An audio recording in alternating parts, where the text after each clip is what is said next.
cierres todo tipo de ventanita que pueda distraerte, tanto en el WhatsApp como en la computadora, ¿sí? Porque es importante prestar atención. Una de las cuestiones con las que nos encontramos en esto de la comunicación a través de una pantalla es que por ahí nos desconectamos más rápidamente que si estuviéramos en el mismo lugar en forma presencial.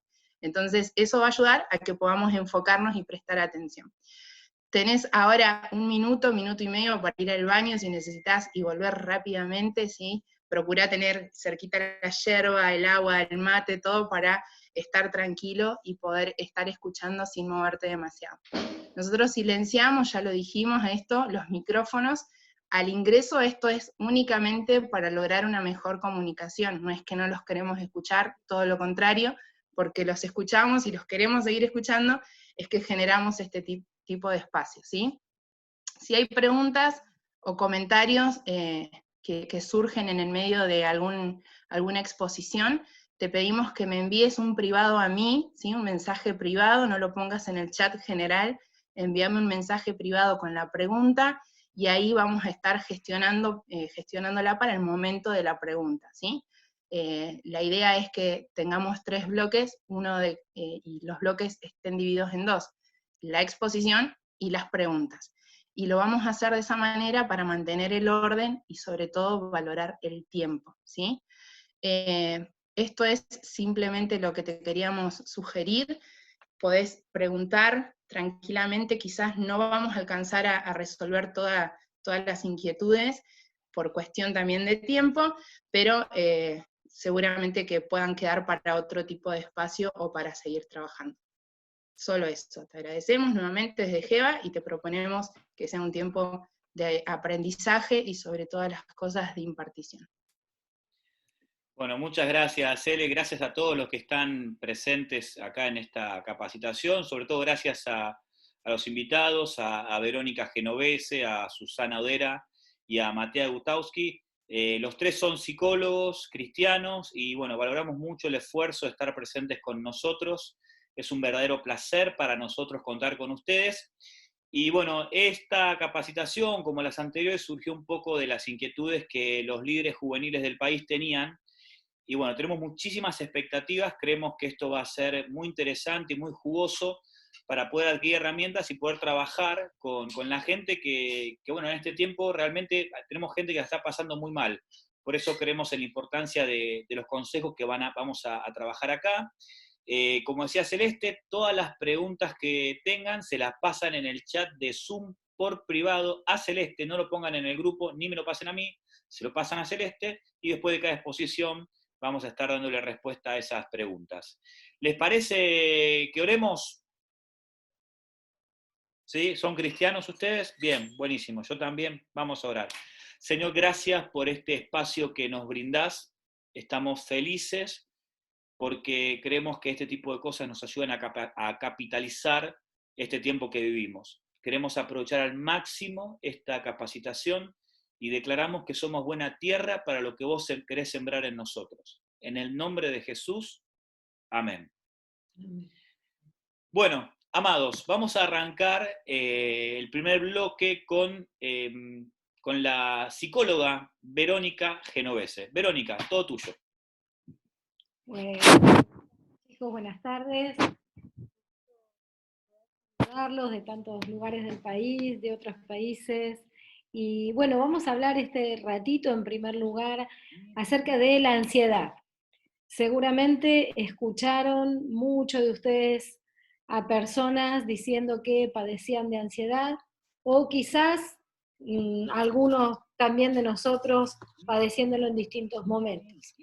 Así que bueno, un poco la idea es conceptualizar, que tratemos de aprender qué es la ansiedad, tratar de derribar algunos mitos que quizás están dando vueltas, circulan entre nosotros y que están lejos de lo que es la ansiedad, y que estas herramientas nos puedan servir para ayudar a quienes sí están padeciéndola.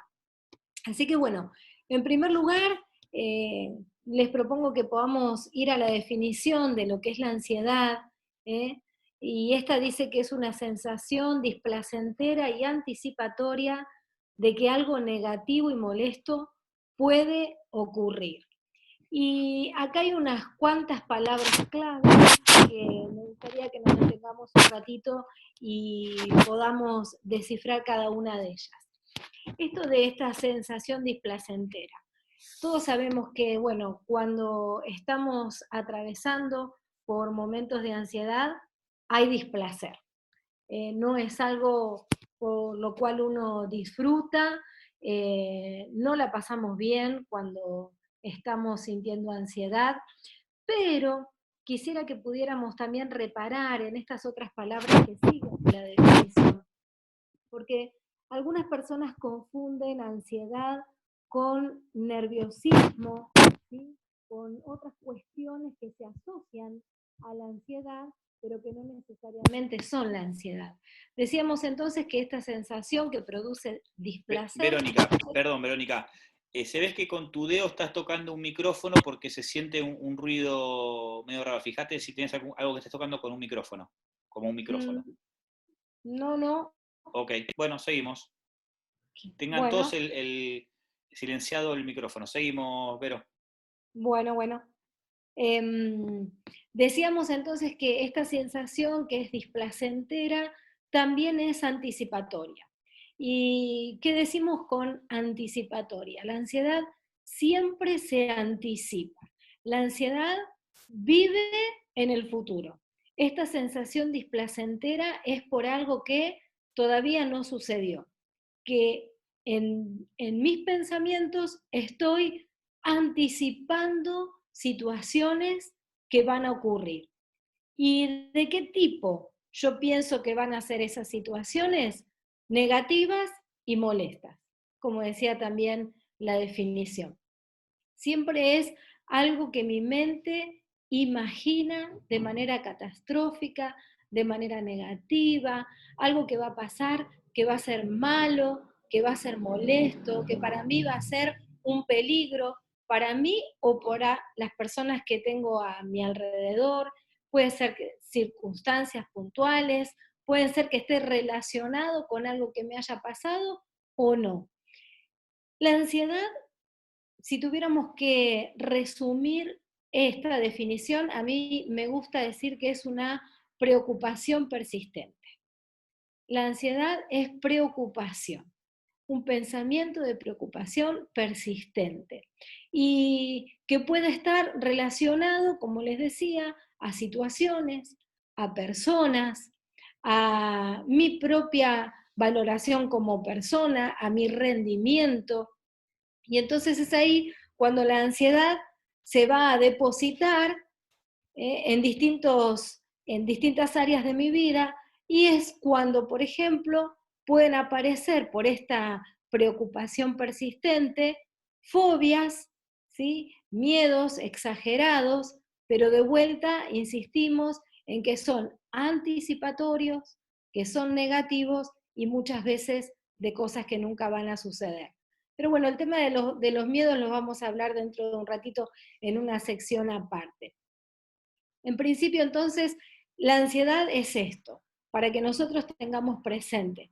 Cuando estamos trabajando con otros chicos, cuando llegan a nosotros personas que nos están contando que la están pasando mal, que están preocupados, que podamos saber que están ante un cuadro de ansiedad, ¿sí? No porque vayan a poder ustedes en el trabajo ministerial diagnosticar trastornos de ansiedad, pero sí hay una palabra que podemos tomar como clave, es esta preocupación anticipatoria, ¿sí? Y que aquello que yo anticipo, que mi mente anticipa, es negativo, de que una catástrofe va a suceder. Pasamos a la otra, para hablar un poquito, a la otra diapo, para hablar un poquito de los síntomas que provoca la ansiedad. Y la verdad que son variados y afectan todas las áreas de la persona, porque acarrea síntomas físicos, cognitivos y también conductuales. A ver, dentro de los síntomas físicos, quizás son los más conocidos entre nosotros, por haberlos padecido quizás, porque conocemos de otras personas que los padecen.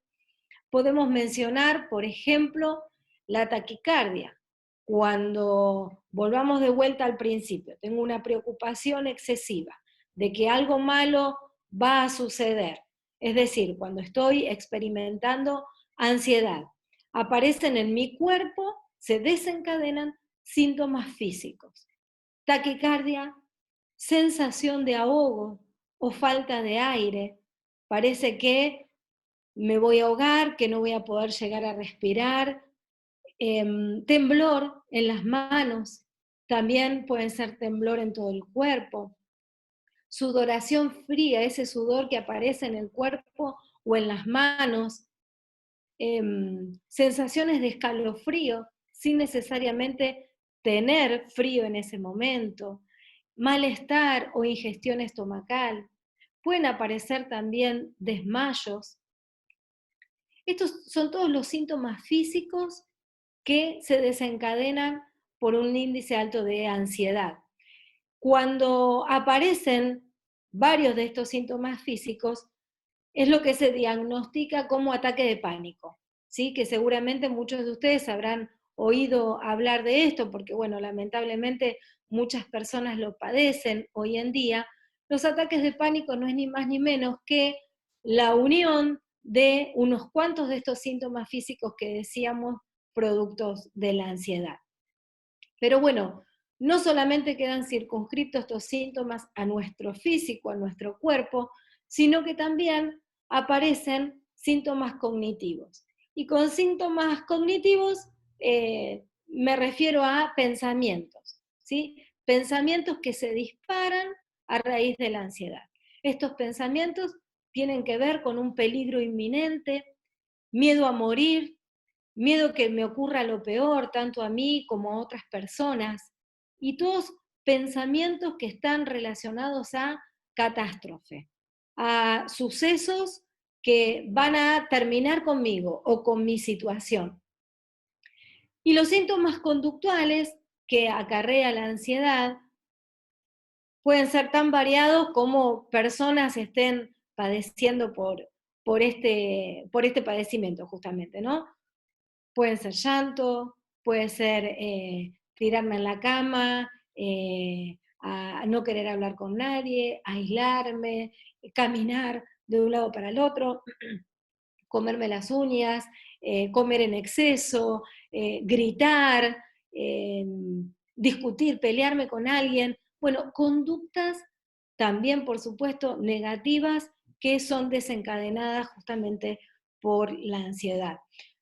Como vemos, cuando hay una persona que experimenta ansiedad, cuando experimenta, piensa excesivamente en preocupaciones, todas las áreas de su vida se ven bañadas, se ven teñidas, cubiertas por esto justamente, ¿no? Y aparecen todos estos síntomas.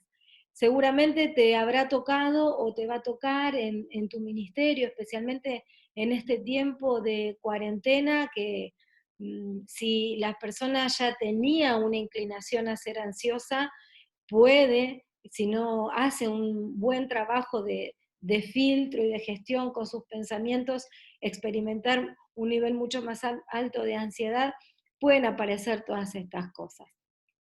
¿Cómo ministrar, cómo ayudar a las personas que llegan a nosotros con estos síntomas de ansiedad?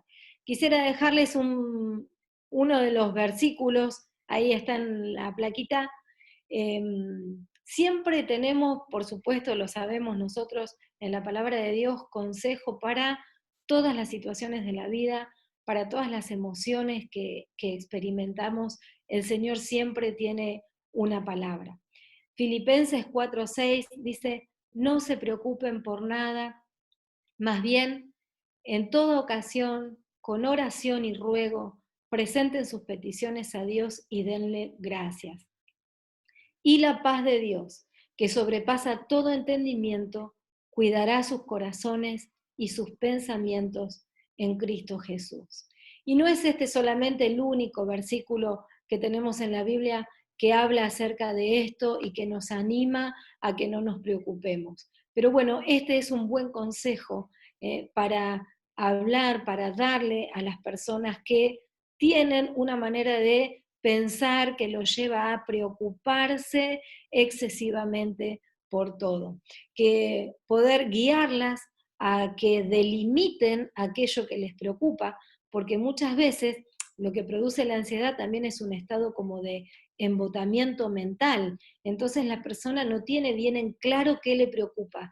Sabe que está preocupada, perdió la paz, está desesperada, angustiada, pero muchas veces no tienen claro qué. Es importante que nosotros le pidamos que pueda poner en claro, que pueda poner en palabras cuáles son aquellas cosas que le preocupan.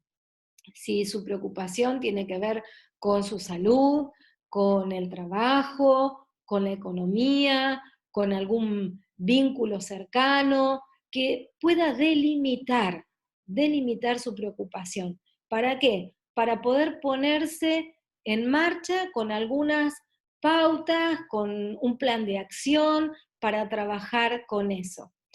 El antídoto contra la ansiedad es la calma, es la paz. Y fíjense cómo este versículo dice que aquello que nos preocupaba, que nos deje de preocupar y que lo llevemos a Dios en oración.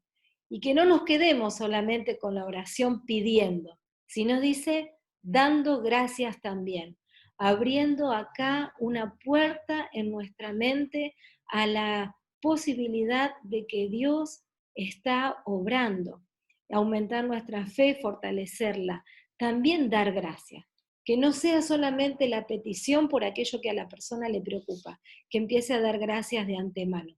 Y sigue diciendo que la paz de Dios, que sobrepasa todo entendimiento, claro, sobrepasa todo entendimiento porque la paz humana viene, aparece cuando las circunstancias están solucionadas y el camino está allanado. Pero esta paz de Dios que sobrepasa todo entendimiento, la podemos experimentar en un momento en el cual la ansiedad subió y se manifestó en nuestra vida.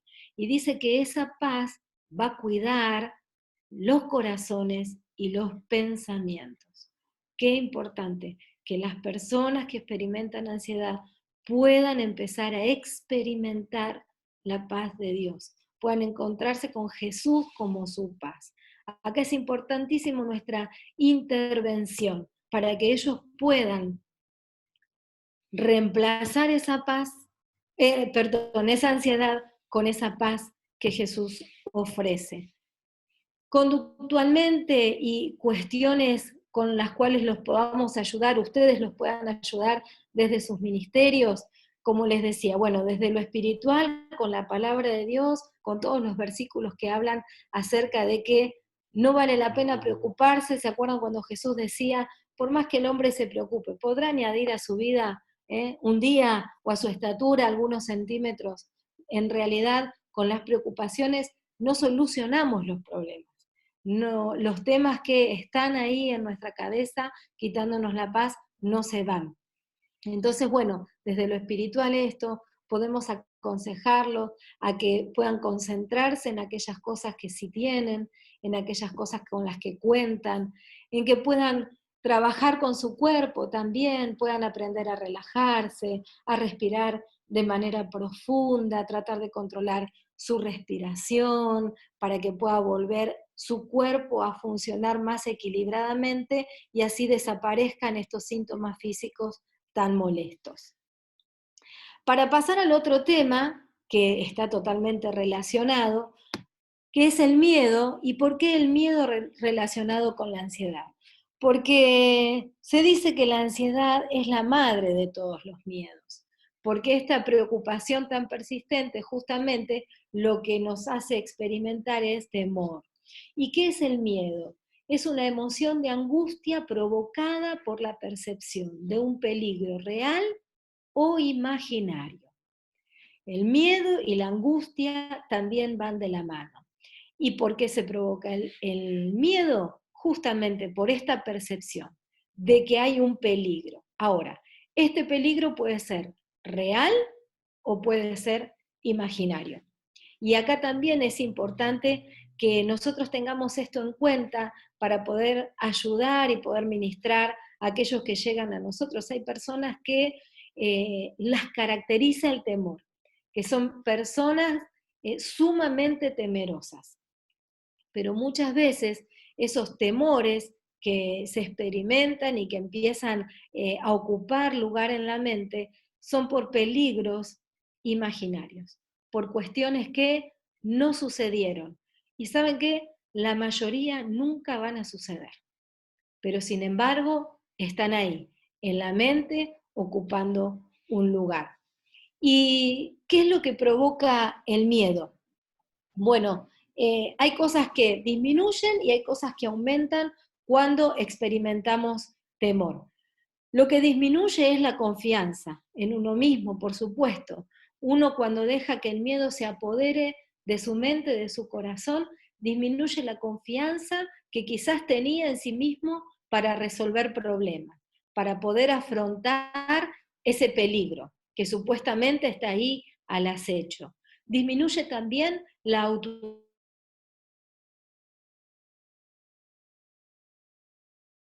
Empieza a pensar que ella, con los recursos que tiene, pueda hacerle frente a ese peligro. Y disminuye la capacidad de lógica, disminuye la capacidad de razonar lógicamente. Decíamos que estos peligros que muchas veces producen miedo y temor en nuestra vida son imaginarios. Es decir, y de esto aparecen también las fobias.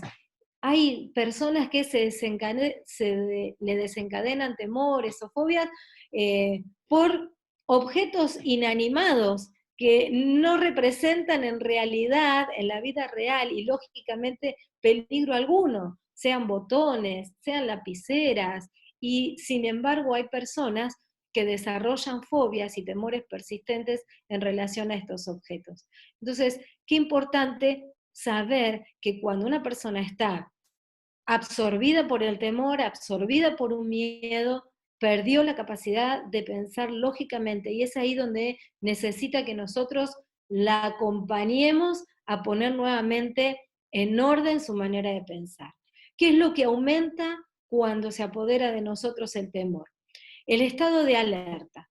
La persona comienza a estar en alerta permanentemente, con el consecuente estrés que esto trae. El deterioro. ¿Qué es lo que aumenta también? La impotencia, la sensación de el no poder, los pensamientos de que el peligro va a pasar por encima. Y aumenta, por supuesto, muchísimo los pensamientos negativos. ¿Vieron como la bolita de nieve que aparece en la cima de la montaña y que a medida que va cayendo se va haciendo cada vez más grande? Bueno, de esta manera con los pensamientos negativos, hasta invadido área y eso como para el tenido de lo negativo.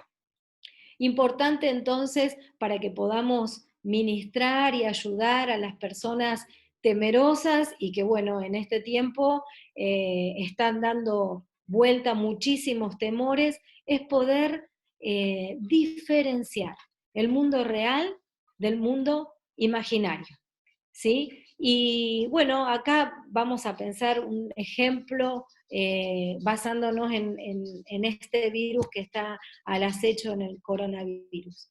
Porque, a ver, cuando pretendemos ayudar a las personas a abandonar sus miedos y sus temores, siempre van a encontrar una lógica interna que los lleva a justificar ese miedo. Entonces, si hay personas en estado de ansiedad, de pánico, de miedo profundo,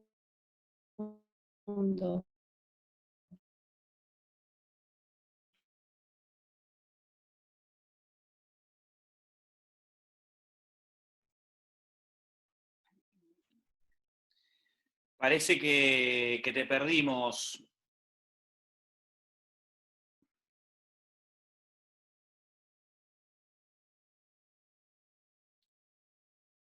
No sé, no los veo, chicos. virus no es que va a venir corriendo hacia él y lo va a atacar o va a entrar por la ventana de su casa, sino que su miedo está instalado en un mundo imaginario que él abrió en su mente. Siempre importante para ayudar a las personas a vencer sus temores, si corresponde al mundo real o al mundo imaginario. Por supuesto que hay temores que tienen que ver con, me da miedo tocar el enchufe con la mano mojada, me da miedo cruzar una avenida con los ojos cerrados, por supuesto que esto estamos hablando que son miedos que están dentro del mundo real porque traen consecuencias comprobables, ¿no es cierto? Pero todos los otros que no los podemos comprobar y son parte de este mundo imaginario, uno a uno es necesario que lo sepamos desarmar y desarticular. Versículos que hablan acerca del temor para poder ministrar, muchísimos, muchísimos. Yo la verdad no los conté, dicen que hay 365, como los días del año. Pero bueno, les queda ahí investigar a ustedes, pero que en realidad hay muchísima palabra de Dios que nos dice, no temas, no temas. No temas porque, y yo solamente tomé algunos que dice Dios, porque yo estoy con vos, porque te cuidaré, porque te sostendré, porque nunca te dejaré, porque estaré con vos siempre, etcétera, etcétera, etcétera. No temas. Dios nos anima a que no tengamos temor. Seguramente vamos a encontrar una palabra específica para aquellos temores que nos comenten las personas que están teniendo en este tiempo. ¿Y qué es importante que nosotros aprendamos y que también pongamos a disposición de nuestros jóvenes, de nuestras iglesias, estas herramientas que tienen que ver con la gestión de pensamientos? Quizás no les suena la palabra gestión con pensamiento. Se asocia más al mundo empresarial, ¿no es cierto? Los negocios, pero si pensamos que gestionar es dirigir, es administrar, qué importante es que aprendamos a dirigir y administrar nuestros pensamientos. Porque así como es, dice la Biblia, el pensamiento del hombre, así es él. Y saben que también hay un montón de pasajes que hablan acerca de la manera de pensar. Dios sabía del poder que iba a tener nuestra mente, porque Él es nuestro creador, que iba a tener en nuestra vida nuestra manera de pensar. Por eso es importante que nosotros aprendamos a gestionar, a dirigir nuestros pensamientos. Y quizás me dirán, bueno, pero no es tan fácil, ¿cómo haces? Bueno, es verdad, no es fácil, pero así como un deporte, como una disciplina, como un instrumento, podemos aprender a ejecutarlo, también podemos aprender a dirigir y administrar nuestra manera de pensar. Quisiera dejarles una metáfora, nada más. Pensemos que los pensamientos recorren en nuestra cabeza como por vías, como un tren, ¿sí? Que en ese tren se suben los pensamientos y hacia ahí van. El tren va en la dirección en que va la vía, ¿no es así? Pensemos que nuestra capacidad de gestionar nuestros pensamientos podrían llegar a tener dos direcciones, una vía positiva y una vía negativa. Depende nuestra personalidad, nuestro temperamento, cómo aprendimos, lo que en psicología llamamos cómo está estructurada nuestra cognición, es que nuestros pensamientos se van a subir en un tren o en el otro, ¿sí? Entonces ahí vamos. Pero hay una buena noticia. Nosotros podemos redireccionar a esas vías que aprendimos y que hasta ahora se instalaron en nosotros. Y podemos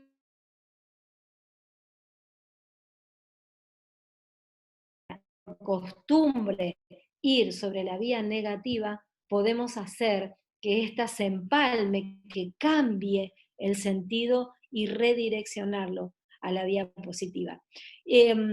Con esto no quiero decir que tenemos que adherir al pensamiento positivo, a que todo va a estar bien, a la falta de razonamiento. No, no, no. Con esto quiero decir que tenemos que tener una manera positiva de pensar. Por supuesto, la Biblia, de vuelta una vez más, nos dice: piensen en todo lo verdadero, en todo lo que es digno de respeto, en todo lo recto, en todo lo puro, en todo lo agradable, en todo lo que tiene buena fama. Piensen en toda clase de virtudes, en todo lo que merece alabanza. El Señor nos está diciendo que nosotros tenemos que pensar de esta manera.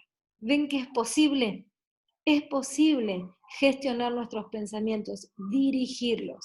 Muchas veces me encuentro con personas que me dicen: yo le pido a Dios que cambie mis pensamientos. El Señor nos va a cambiar los pensamientos. Los pensamientos tenemos la responsabilidad de cambiarlos nosotros. Él nos dice cómo tenemos que pensar.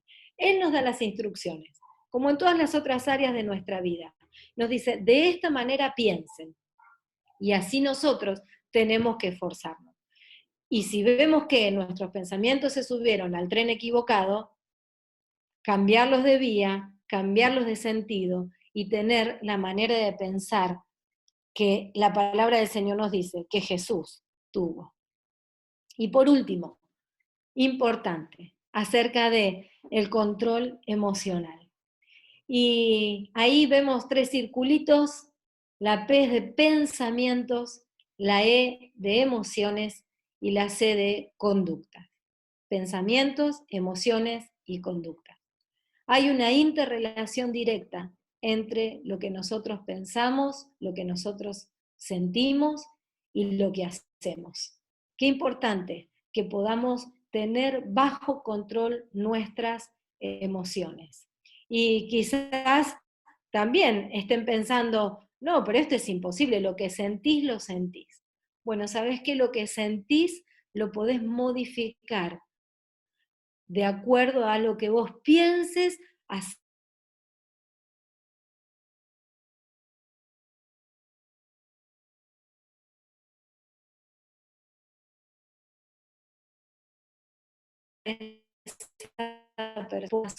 parece una emoción, la tristeza, la decepción, la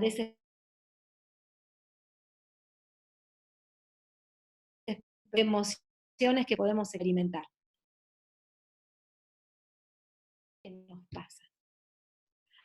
Hay quienes son emocionales que otros, depende de la familia en que te criaste, depende la ascendencia cultural que tengas, ¿sí? Hay quienes son muy emocionales y las emociones están siempre a flor de piel, pero, ojo, la palabra también lo dice: engañoso es el corazón. No podemos dejar que sean las emociones las que gobiernen nuestra vida. Tenemos que tamizarlas a través de la razón. Tenemos que poder racionalizar. El Señor nos hizo con la capacidad de pensar. Por eso nos hizo superiores. Por eso somos la frutillita del postre de la creación, por esta capacidad que nos dio.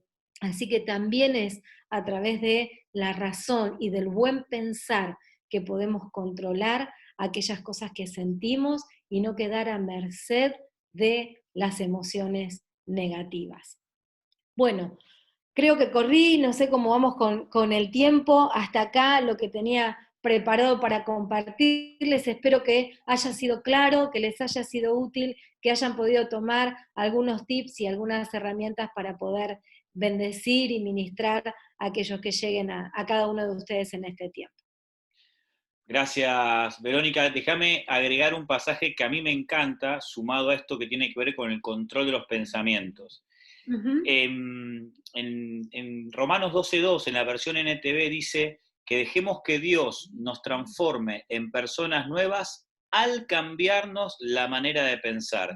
Y que cuando Dios cambia nuestra manera de pensar, entonces ahí vamos a poder entender la voluntad de Dios para nosotros, la cual es buena, agradable y perfecta. Exacto. Así que me parece que interesantísimo esto del control de los pensamientos, de las emociones y las conductas. Muchas veces nosotros pensamos que no tenemos el control, Y eso es una mentira. Nosotros controlamos lo que pensamos. Es un ejercicio, no es tan sencillo. Es un pero se ejercicio. puede. Perfecto. Celeste.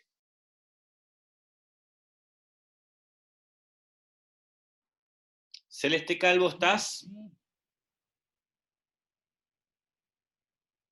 Sí, ¿me escuchan? Sí, a mí se me corta de vez en cuando, así que les veo cara congeladas. No podía quitar el micrófono. Bueno, a ver chicos, si hay preguntas, yo hasta ahora no he recibido ninguna, solo una, donde dicen si podés, Verónica, mencionar algún versículo de los 365, uno para cada día del año, del no temas. Por ahí si no los tenés a mano también se puede googlear. Sin duda, pero bueno, no temas, yo estoy contigo, no temas, yo soy tu Dios. No recuerdo las citas en este momento, pero de verdad, si ustedes googlean versículos que hablen del temor, les van a aparecer muchísimos acerca de todas las palabras que Dios nos da, que dice, no temas. Hay uno muy interesante, que creo que es Isaías 51:10, que dice, no temas, que yo soy tu Dios, no desmayes, pues yo estoy contigo, te ayudaré, te sostendré. No recuerdo bien la cita, pero es más o menos por ahí. Creo que es Isaías 41:10. Ajá, puede Bien. ser. Preguntan acá cómo ayudar a personas que no logran reconocer sus miedos y están cerradas. A ver, es difícil que no logren reconocer los miedos, porque la persona con miedo está mal, está angustiada. A ver, quizás la pregunta apunte más a aquellas personas que no logran identificar el motivo de su miedo. No sé, me da como la sensación de que puede venir por ahí la pregunta, porque la persona que tiene miedo reconoce que tiene miedo. Ahora, como decíamos, como el miedo embota, quizás no pueda definir cuál es su miedo, cuál es su temor. Quizás ahí podríamos ayudar a desglosar un poco este cúmulo de pensamientos negativos, esto que la persona está experimentando, pero no ponernos nosotros a querer descubrir a qué le tiene miedo a la persona. A veces, muchas veces caemos en eso, ¿no? Y creemos como que hay temores ocultos y son cosas más bien nuestras que tratamos de depositar en el otro. Entonces, por eso digo, cuando el otro tiene un temor, sabe que tiene miedo. Quizás lo que necesita es saber bien definir a qué y poder localizar si ese miedo está o en el mundo real o en el mundo imaginario para poder tramitarlo. Ok. Preguntan si podés explicar qué es impulso emocional. Celeste. Hola. Sí, repetir la pregunta, Celeste. ¿Cómo? Perdón, se me cortó un poquitito, no sé si se me corta a mí o a Cele. Cele, Lo ¿podés que repetir dijo. la pregunta? Hola. Ahí está, Cele. Perdón, están dando medio mal la conexión. Bueno, no sé si se me escucha bien, cualquier cosa me avisan. Preguntan qué es impulso emocional. Ahora sí.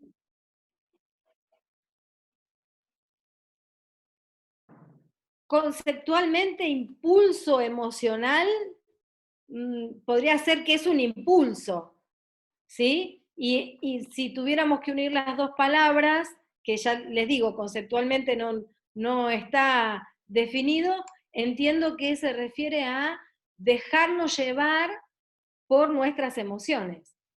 Si la emoción es el enojo, un impulso que se desprende de esa emoción podría ser, no sé, un golpe en una mesa o un grito.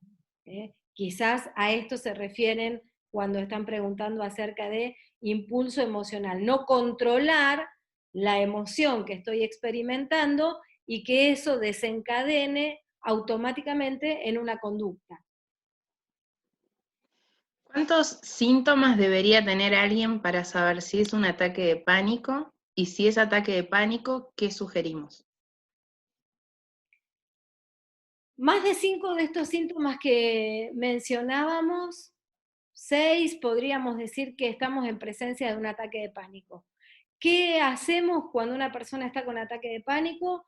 Tratamos en primer lugar de tranquilizarla, de ayudarla a que tome el control de su respiración, asegurarle que no le va a agarrar un ataque al corazón, que es una de las primeras cosas que piensan, que se van a morir, ayudarla a que, quizás si podemos tomarla de la mano, y ayudarla a que respire lentamente, y bueno, acompañarla desde palabras de paz, de tranquilidad, que las cosas van a estar bien, que se relaje, que respire profundamente, si empieza a llorar, que llore, dejarla que llore, no retarla, no decirle no es nada, no es nada, no minimizar, tratar de acompañar este momento, y después de unos minutitos seguramente los síntomas empiezan a disminuir, y ahí, bueno, esperar a que la persona nos pueda contar qué fue lo que desencadenó.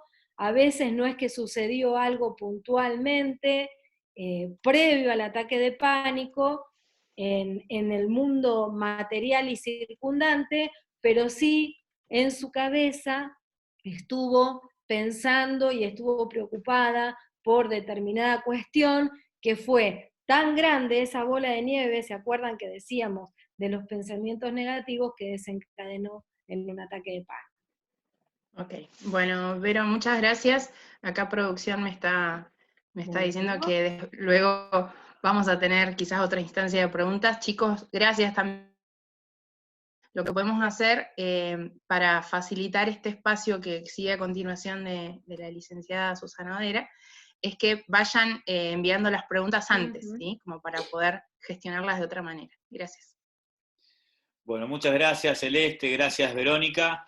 Bueno, y ahora vamos con Susana Odera, alerta posible pandemia familiar. Ya estoy. Ahí estás.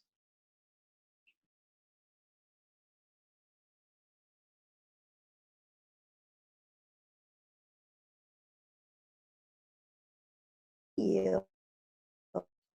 nos sorprendió esto de la pandemia y nos sorprendió también lo de la cuarentena. Es nuestra primera experiencia, por lo menos para mí, en ambas cosas.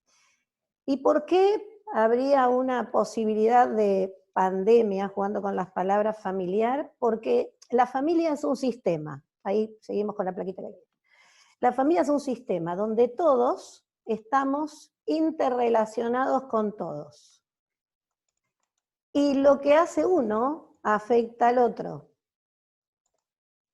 Y además de ser un sistema que va buscando la homeostasis, a veces, aunque sea disfuncional, si más o menos funciona el sistema, aunque haga un poco de ruido, seguimos adelante, hay dentro subsistemas, seguimos con la que sigue, que son el subsistema parental entre esposos y el subsistema que tiene que ver, el filial que tiene que ver con los hijos. Aunque haya un hijo, sigue siendo un subsistema. Y dentro de este sistema, que tiene a su vez subsistemas, están lo que llamamos alianzas, y está en la plaquita que sigue. Y estas alianzas siempre, siempre tienen que ser horizontales. Ahora, en un periodo de pandemia, en un periodo de cuarentena donde nos estamos viendo 24/7, el sistema empieza a conmocionarse y ya no hace un ruidito. Digamos que hace un batifondo, si pudiéramos usar esa palabra. Empieza todo a hacer como sonidos raros, y las personas que están dentro de este sistema empiezan a desencajarse. Por lo tanto, el sistema está con riesgo de perder esa homeostasis. Si se la recupera, muchas veces es patológica. Ahora, en estos tiempos, ¿qué estamos viendo los que estamos atendiendo a las familias? sobre todo en estas 2 últimas semanas, o más específicamente en la última semana, determinados diagnósticos, y voy por ellos. En cuanto a la familia, estamos viendo que esta familia, este enfermo, está sufriendo en época de cuarentena de roles alterados. Si antes teníamos un poquito bien más delimitados los roles, pero de pronto los hijos pasan a ser los que mandan y los padres los que obedecen, y de pronto uno escucha que dicen los papás, no puedo con ellos, no puedo encuadrarlos, no puedo hacer que obedezcan. Roles cambiados. En la cuarentena también estamos viendo que hay alianzas que empiezan a hacerse verticales, de padres con hijos, e hijos con padres. Algo que está mostrando que se está haciendo una fisura en el subsistema parental. Luego tenemos que otro diagnóstico que podríamos hacer son los límites difusos. No está muy claro hasta dónde pueden y hasta cuánto pueden los hijos. Y a veces también este límite está difuso para los papás. Y hay ausencia de límites, tanto en padres como en hijos. Por ejemplo, me podrían preguntar cuál es la falta de límite en los padres. Sí, que no debemos discutir en tiempos de cuarentena, ni nunca, delante de nuestros hijos. Tienen que saber que nosotros tenemos opiniones diferentes, pero esas guerras campales, diríamos, no tendríamos que pelear, ¿no? Esas guerras campales que se hacen delante de los niños es una falta de límite de los papás. Y esto lo estamos viendo ahora. ¿Por qué? Porque ustedes pueden pensar, bueno, pero esto lo desata la pandemia, esto lo desata la cuarentena. No, esto se amplifica con la cuarentena. Hay una comunicación diferente, pero estamos viendo 24/7, nos estamos viendo todo el tiempo, claro que nos comunicamos. No nos estamos comunicando necesariamente. La comunicación es otra cosa. Y ahí empieza a haber un amor muy condicional. Te quiero porque, cuando, siempre, siempre que, ¿no? Y si no, eso no resulta, entonces te retiro ese amor. Este sería el diagnóstico que nosotros podemos observar con los que trabajamos con familias que están creyendo en estos tiempos de pandemia. ¿Y cuál sería el pronóstico de estos diagnósticos? Y ciertamente negativo. Podríamos bajarle el pulgar. Ahora, también en la familia tenemos el subsistema parental, donde el matrimonio empieza a experimentar cosas ya como más exageradamente de lo que venían sucediendo. Me gusta mucho una frase de Jung que dice: el encuentro de 2 personas es como el contacto de 2 sustancias químicas. Si hay alguna reacción, ambas se transforman. Ahora, no siempre nos transformamos positivamente.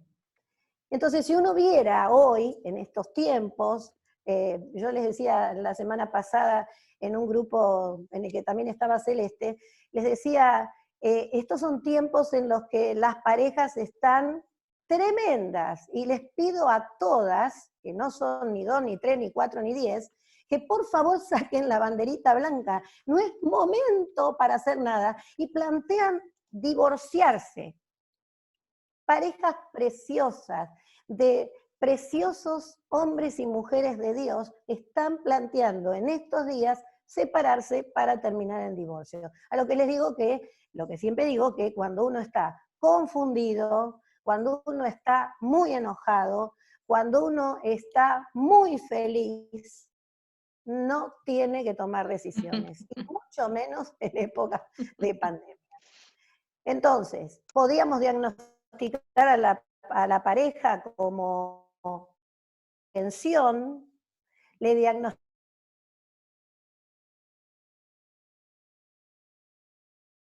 que no veíamos menos, o cada uno estaba también en sus cosas, los podíamos resolver mucho más asertivamente. Empieza a haber una asimetría donde, o la empezamos a ver por lo menos, donde ya dejan de ser parejos, pareja, sino que hay uno que empieza a tomar la batuta y descalifica de alguna manera al otro. hay mucho individualismo, cada uno hace la suya, porque bastante tenemos con que tenemos que vivir juntos todo el día, y en su defecto, la contraposición de la codependencia, ¿no? Tenemos que estar juntos y no podemos estar separados, y hagamos esto juntos, y juguemos juntos, y vayamos acá juntos, y pensemos juntos, y hablemos juntos, y realmente no queda espacio y no queda aire ahí, y se empieza esta relación simbiótica a hacer un pastiche que no permite que ambos tengan sus espacios, sus tiempos, y no hay oxígeno entre este matrimonio. La falta de intimidad, si hay niños pequeños, la mayoría de las parejas están quejándose de la falta de intimidad. Yo no veo la intimidad como sexualidad, o como genitalidad. La intimidad es otra cosa. Y suelo explicarla con una canción, que no, ni sueñen con que se las vaya a cantar, en ritmo de samba, que la cantaban los de Vivitos y Coleando, que era una obra de teatro, pueden googlearlo, que eran parisitas y alguna cara nada más, muy simpáticos, y cantaban muy bien y tenían canciones muy interesantes, y decían en ritmo de samba una canción sobre los ojos. Y decían, los ojos son el espejo que refleja a las personas, balconcitos siempre abiertos por donde el alma se asoma. Eso es intimidad, y los hijos no la pueden quitar, pero diagnosticamos falta de intimidad en las parejas en estos días. Y amor condicional también, ¿no? Entre los esposos, te quiero porque, cuando, siempre que. Y lo que estamos viendo como un diagnóstico fatal es el desamor, es la falta de conocimiento y de expresión del verdadero amor, del que los que conocemos nuestro manual de vida sabemos en qué consiste ese verdadero amor. Seguimos a la plaquita siguiente. ¿Cuáles son o serán los efectos de la cuarentena? Vamos a empezar arriba, que ahí donde tienen divorcios, en el sentido de las agujas del reloj, lo voy a leer rápidamente porque me interesa que pregunten. Yo soy de la que me gusta lo dinámico. Divorcios, eso está como casi, leía el otro día que la mayor cantidad de divorcios se da en septiembre, y creen que en la cuarentena eso se va a multiplicar ampliamente. Bueno, yo ya les dije que preciosos hijos e hijas de Dios, jóvenes y no tan jóvenes, están pensando en divorciarse. Así que si no intervenimos no va a escapar a la iglesia esto. Estrés postraumático, estamos preparados los psicólogos, si no es así, los psicólogos que están acá, desmiéntanme, estamos preparados para lo que viene, ¿no? Que va a ser el estrés postraumático, que puede manifestarse inmediatamente o hasta 3 años después. Por eso es que tenemos que estar atentos también con los niños, porque los niños piensan que, bueno, hago la tarea en casa, reniego un poco, la hago cuando quiero, estoy en Disney, pero quizás no van a presentar, pero tenemos que estar atentos porque pueden presentar síntomas en un par de años, o estamos viviendo raro, y ellos absorben también nuestro nerviosismo. Ansiedad, de la que muy bien Verónica habló recién. Depresión, estas son las cosas con las que nos vamos a encontrar, y nos estamos encontrando, no solo post, sino en medio de la cuarentena. El agotamiento, la depresión, la irritabilidad, la baja concentración, la fobia, estamos esperando esto, y muchos ya se está hablando de este tema, la fobia que va a haber, esa aprehensión a volver a conectarnos con los otros, ¿no? Volver a darle la mano al otro, a volver a abrazar al otro, a volver a besar, a estar en algunas personas esta sensación de que a ver si el virus sigue. El estrés, angustia, preocupación por la pérdida y desestabilización de las finanzas, ¿no? Sobre todo esto se está sintiendo mucho ya en las personas que son autónomas, que no perciben ingresos y que tienen muchos compromisos. La desadaptación, dijimos que el sistema busca siempre el equilibrio, entonces busca la adaptación.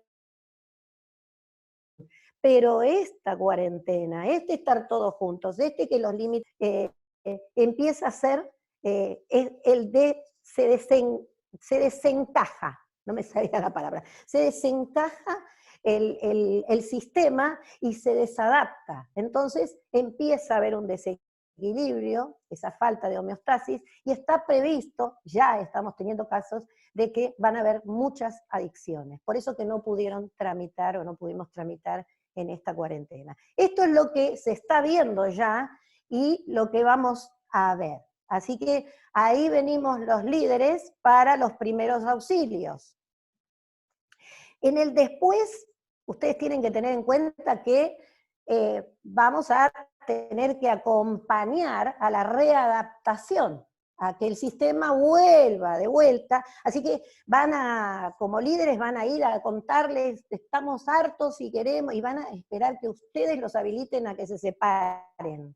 Pero se van a encontrar, supongo que con la pared, que se encuentran conmigo los pacientes cuando les digo en el minuto 0, no soy divorcista. Si vienen acá que yo los habilite, salgan de este consultorio. Gracias a Dios no se me fue ninguno. Esto de,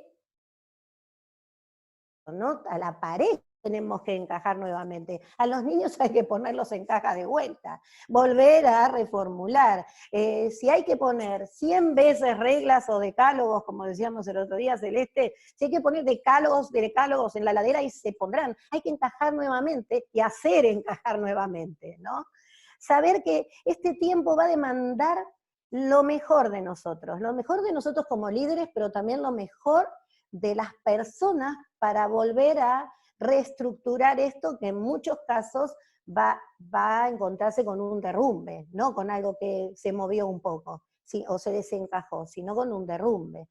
Entonces, en el después la gente va a tener que tener una actitud más positiva, centrarse en el presente, ¿no? No estar preocupado por el futuro, que eso genera ansiedad, ni estar en el pasado y otro tiempo fue mejor y yo tenía plata, sino que centrarse en el presente para poder desarrollar toda la creatividad y poder usar todo su potencial.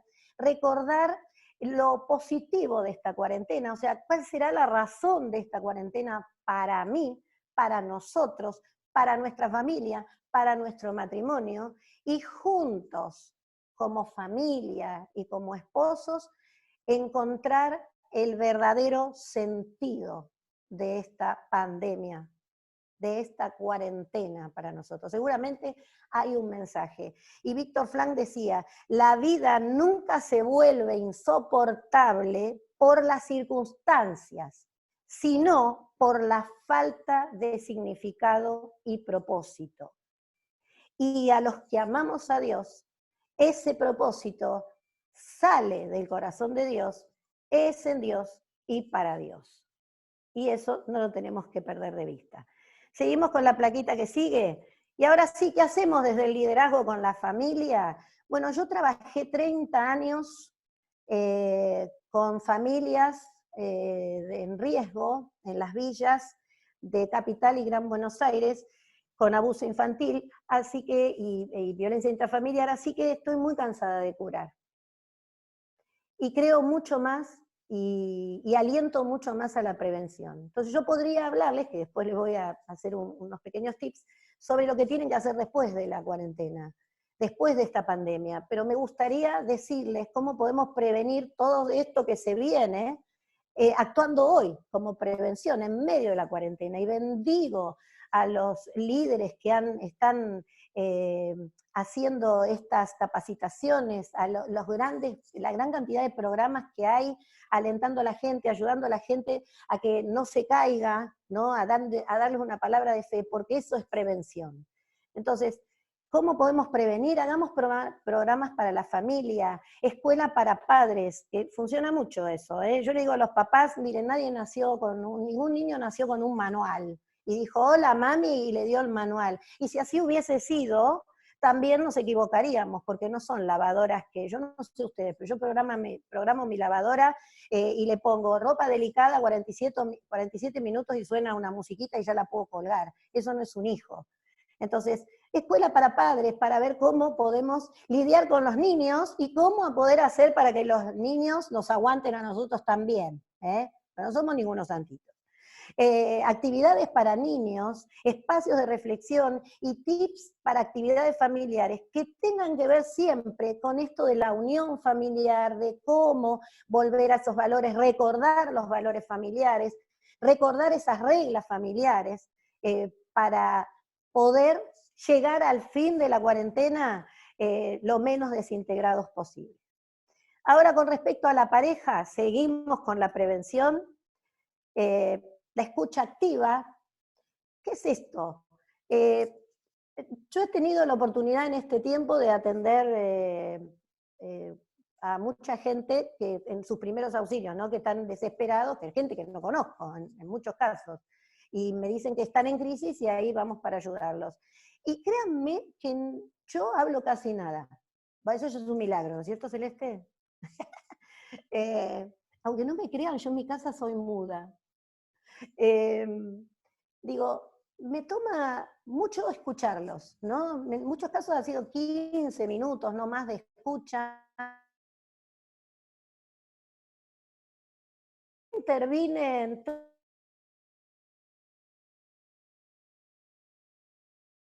4 minutos. Están necesitados de hablar.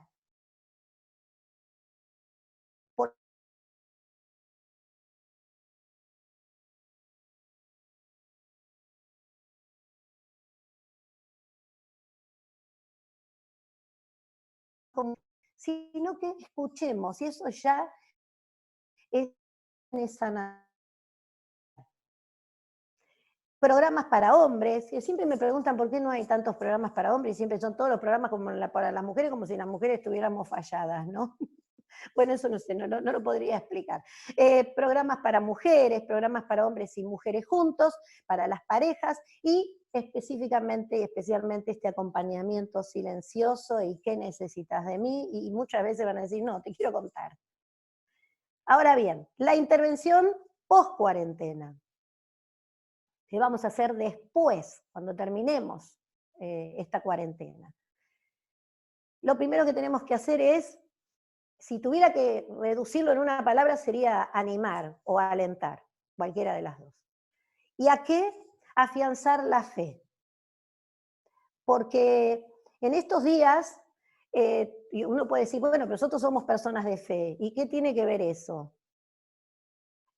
Porque en estos días uno escucha mucho de que no tenemos que tener miedo, menos mal que Verónica lo explicó claramente, que sí tenemos que tener miedo, ¿no? No tenemos que tener miedo, ¿y cómo no habría de tener miedo si enfrente tengo un estímulo de miedo? Algo no está bien en mí, ¿no? Tenés que tener fe, no, la fe se despliega después del miedo. Primero siento miedo, después siento fe. Ahora, hay veces en que esa fe se mueve un poquito, y si no, revisemos un poco la Biblia, y flaquea un poquito. Y ahí están los líderes para acompañar y infundir fe y encontrar todo lo que tenemos en el manual de nuestra vida, que es nuestra Biblia, para encontrar esos versículos que refuercen la fe de nuestros hermanos. Porque algunos van a terminar muy agotados con sus hijos, muy agotados como esposos, donde salieron de este gran hermano diciendo, estás nominado. De modo que ahí es donde tenemos que estar nosotros apoyando y acompañando en la fe. El énfasis en lo que los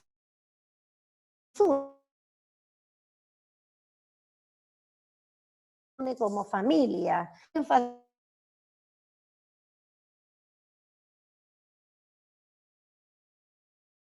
en esa tipo de empatía, no ustedes, por supuesto, otras personas, pero últimamente yo he visto cómo personas que aconsejan y demás emiten fácilmente un juicio, ¿no? Fácilmente, y no empatizan tanto, y están como los amigos de Job, que la verdad que era más vale perderlos que encontrarlos, por algo te pasará esto, y el castigo que estás viviendo es poco, en comparación de lo que tendrías que haber recibido. O por algo, bueno, che, ¿cómo puede ser que tengas tan poca fe? Dale, levantate, vamos, che, júntense en matrimonio, ¿cómo son? ¿Qué clase de hijos de Dios son? Bueno, no, eso no es empatía. Empatía es decir, me voy, me pongo en el otro, tratando de comprender todo el contexto del otro, porque no es solamente lo que te cuenta, sino también todo el entorno y su contexto. Saber el poder, sobre el poder del... tenemos cuántos versículos sobre eso. Eso es liberador para uno.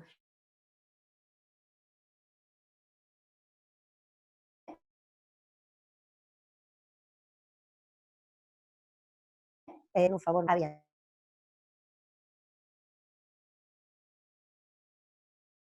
Esos son señables, y esto es lo que tenemos que alentar a estas personas, ¿no? A que sean sensibles y humildes para aprender lo que viene, lo que le pueden enseñar. Salir de la victimización, no somos víctimas de nada ni de nadie. Somos hijos de Dios a los que nos pasan cosas como le pasan a los demás. Y no es que vamos a pensar que porque somos cristianos las cosas no nos van a alcanzar. No es esa la promesa que Jesús nos hizo, ¿no? Nos dijo que nos iban a pasar cosas, pero la diferencia estaba en que Él iba a estar con nosotros y Él iba a vencer las situaciones y el mundo. Y decidir descentrarse, ¿no? ¿Recuerdan ustedes lo que le pasó a Job? Le pasó de todo. No hay cosa que no le haya pasado. No se me ocurre otra cosa que le pudiera haber pasado. Y queja, y maldice el día en que fue engendrado, y está chinchudo, y le dice a Dios por qué, y demás, y era un hombre justo, porque Dios lo consideró siempre, antes, durante y después, un hombre justo. Pero no salía de la situación. Y se sentó sobre las cenizas, y se tuvo que vengar a los amigos.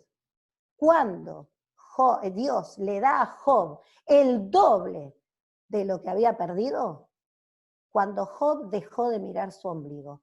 ¿Tenía razón en mirar su ombligo? Sí, claro, le pasó de todo, pobre hombre.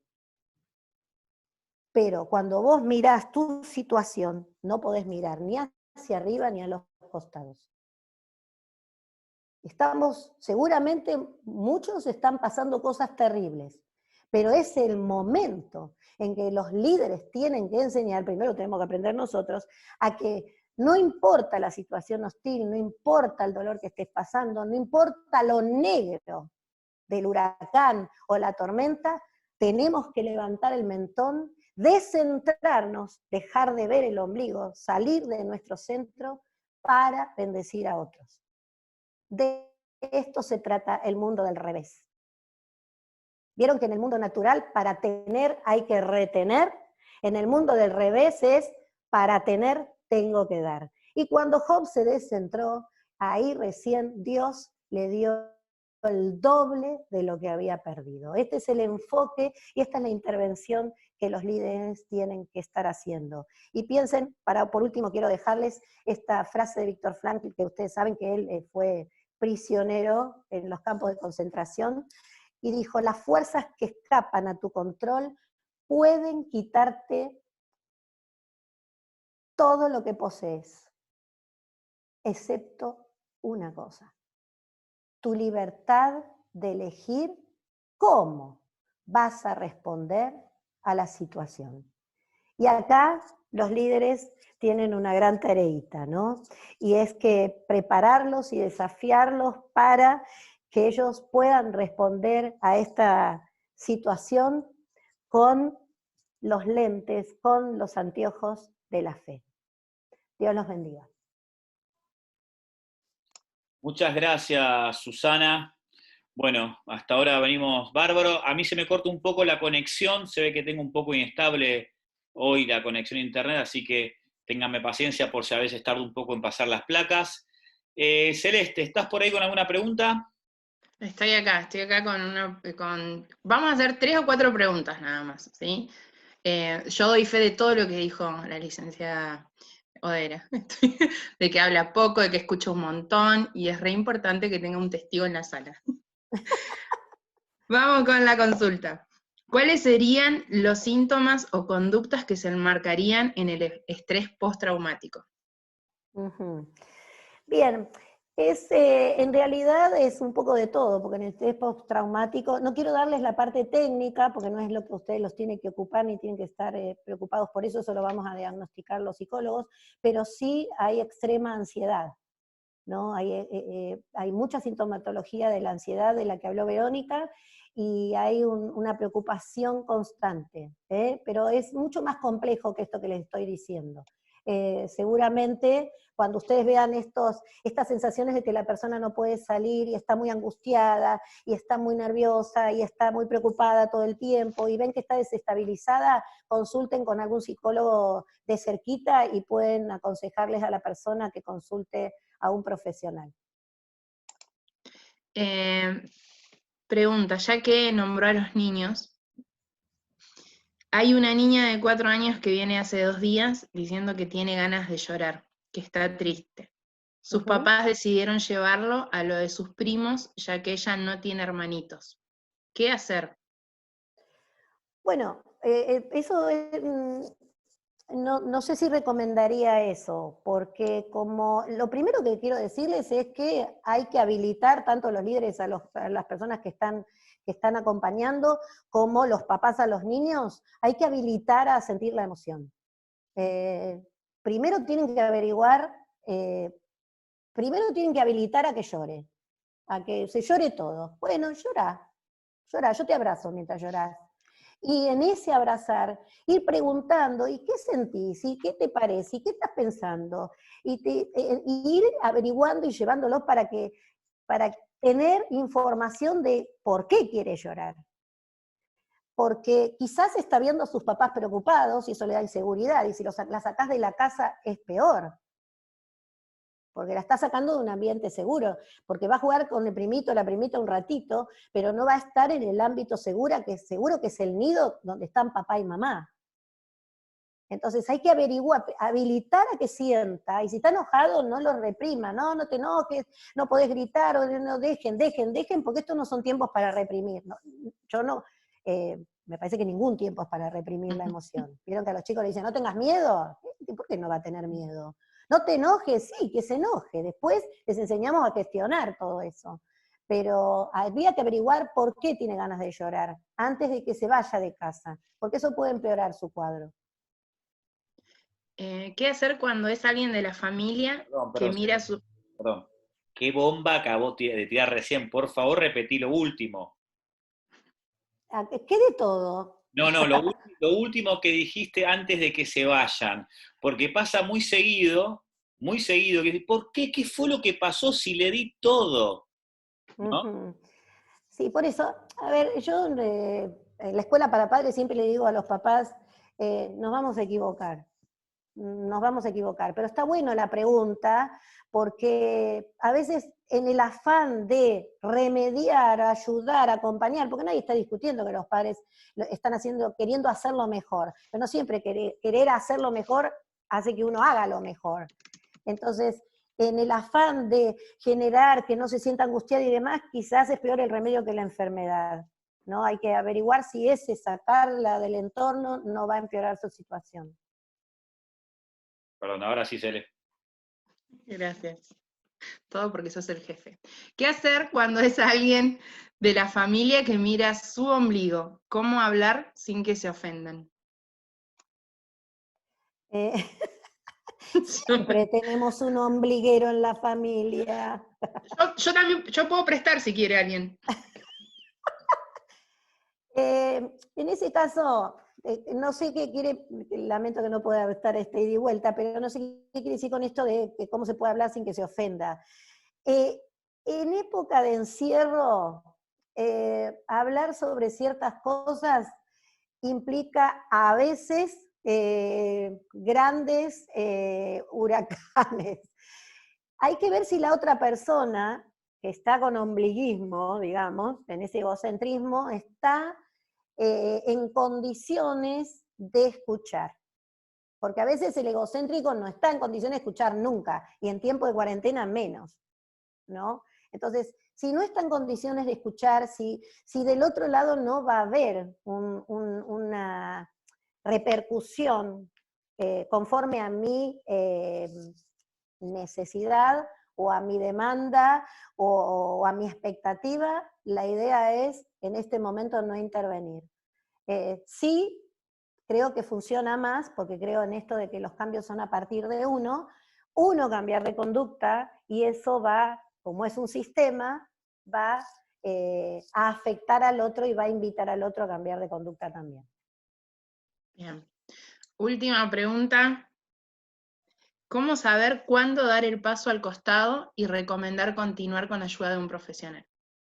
Yo confío en que van a ser intuitivos en eso, ¿no? Esa es la gran pregunta cuando hacemos charlas con los consejeros y demás, es la gran pregunta, ¿no? Uno se da cuenta cuando algo es algo liviano, cuando es manejable, cuando la persona luego sigue con su vida y su productividad, y cuando no, cuando se da cuenta que el síntoma, lo que le está pasando, le impide relacionarse asertivamente, adecuadamente, le impide trabajar, le impide no ser torpe socialmente, cuando hay una imposibilidad ahí, o se la ve constantemente estresada o desequilibrada o angustiada o deprimida, ahí ante la duda ustedes consulten y fundamentalmente pidan que consulten. Buenísimo, gracias Susana. Quedaron algunas preguntas para Verónica, para Susana, estamos tomando algunas nada más, pero para poder avanzar queremos ahora darle lugar a Matías Butowski, y las preguntas que quedan, si nos da el tiempo, las llevamos al último momento. Así que Matías, ¿estás preparado? Bueno, acá estamos. ¿Se escucha? Perfecto. Bárbaro. Bueno, gracias. Buenas noches a todos y gracias a Geva por la invitación a ser parte de este hermoso panel. La verdad que escuchar a las colegas fue maravilloso, y a mí me tocó de alguna manera en este sorteo de temas y pensar en el día después, ¿no? Por eso el título de la tercera parte es ¿y ahora cómo sigo? ¿No?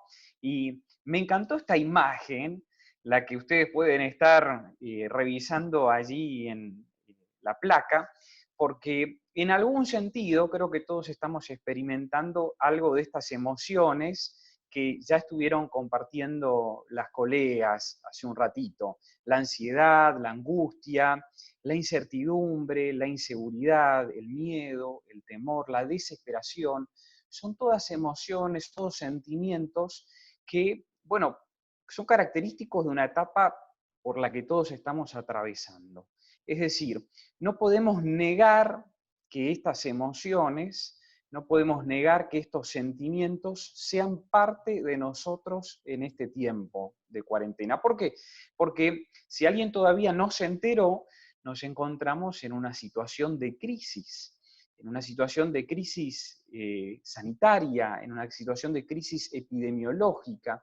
Y si alguien no se enteró, bueno, con solo encender un poquito los canales de televisión, se va a dar cuenta de cómo esta situación crítica ha afectado al mundo entero. Entonces, lo primero que me gustaría compartir al comenzar o abrir esta tercera etapa de la charla que estamos teniendo junto a las colegas, es que estas emociones son muy reales y son muy válidas en medio de este proceso que todos estamos transitando. Incluso los profesionales, también incluimos a los líderes, a los pastores, a las pastoras, es decir, a todas aquellas personas que incluso tienen una responsabilidad sobre otras personas, ya sea civil, ministerial, pastoral, etcétera.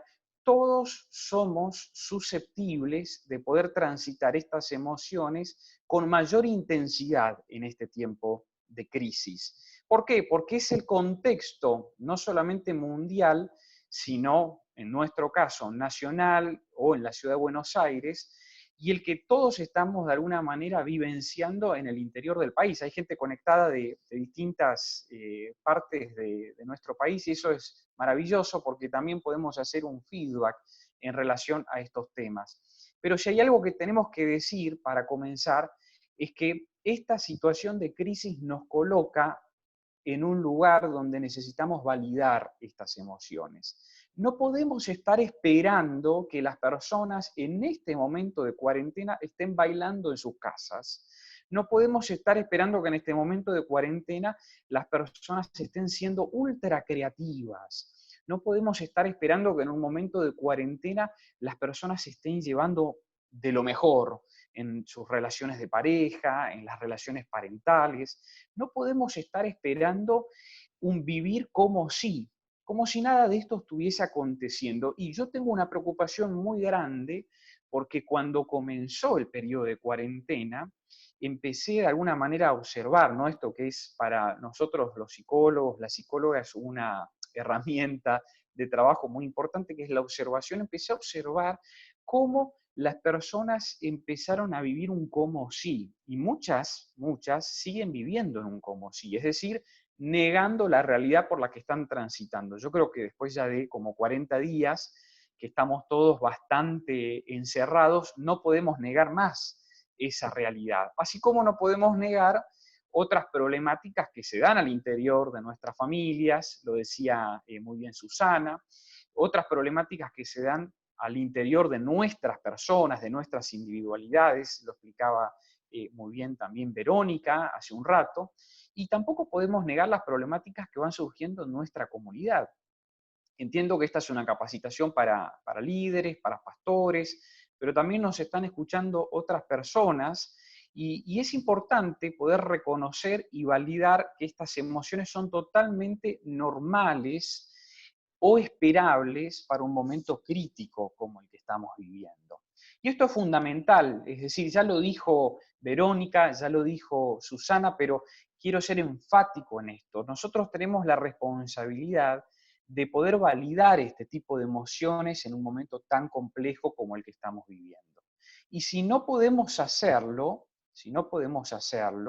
no nos sintamos menos que otras personas. Tal vez estamos necesitando de ayuda o estamos necesitando de algún tipo de acompañamiento, pero no podemos dejar de validar esto que está sucediendo y que nos puede pasar a cualquier persona. ¿Por qué? Porque es una situación excepcional. La crisis es una situación excepcional y que cuando llega arrasa de un modo que nadie tiene las respuestas tan armaditas o tan concretas o tan desarrolladas como para levantarse y salir caminando como si acá nada hubiese sucedido. Eso es algo que tenemos que tener muy claro porque estamos viviendo un tiempo de mucha incertidumbre, ¿no? Y el gobierno nos planteó de alguna manera algunos días al principio, después esto se prolongó, se volvió a prolongar, ahora se va a seguir prolongando muy probablemente, y entonces nos coloca en una realidad cada vez más intensa, diferente, y que es muy necesario que podamos validar para poder hacer frente a esa realidad particular, familiar o comunitaria por la que estamos viviendo. Así que bueno, esta sección se denominó de alguna manera ¿y ahora cómo sigo? Si alguien me pregunta ¿y ahora cómo sigo? Yo le tengo que decir no sé. Y me encanta decirle que no sé, porque este es un tiempo de tanta incertidumbre que nos, de alguna manera, obliga a todas las personas, profesionales, no profesionales, líderes, no líderes, pastores, no pastores, a estar readaptándonos constantemente, es decir, a estar reaprendiendo constantemente y a estar adquiriendo estrategias todos los días para ver de qué manera podemos continuar. Sin embargo, obviamente, podemos hacer algunas recomendaciones en este sentido, porque no es esta, de alguna manera, la primera pandemia por la que atravesó nuestro planeta. Tampoco es la primera crisis por la que atraviesa nuestro país. Tal vez a las personas más jóvenes nos llega todavía de más de cerca por este periodo de aislamiento tan prolongado. Pero la realidad es que, bueno, ya han habido situaciones que nos han colocado en momentos de crisis y también en otras ocasiones en catástrofes, donde hemos tenido que recurrir a ciertas experiencias, estrategias, a ciertas sabidurías, por supuesto que a Dios en primer lugar, para poder levantarnos y salir adelante.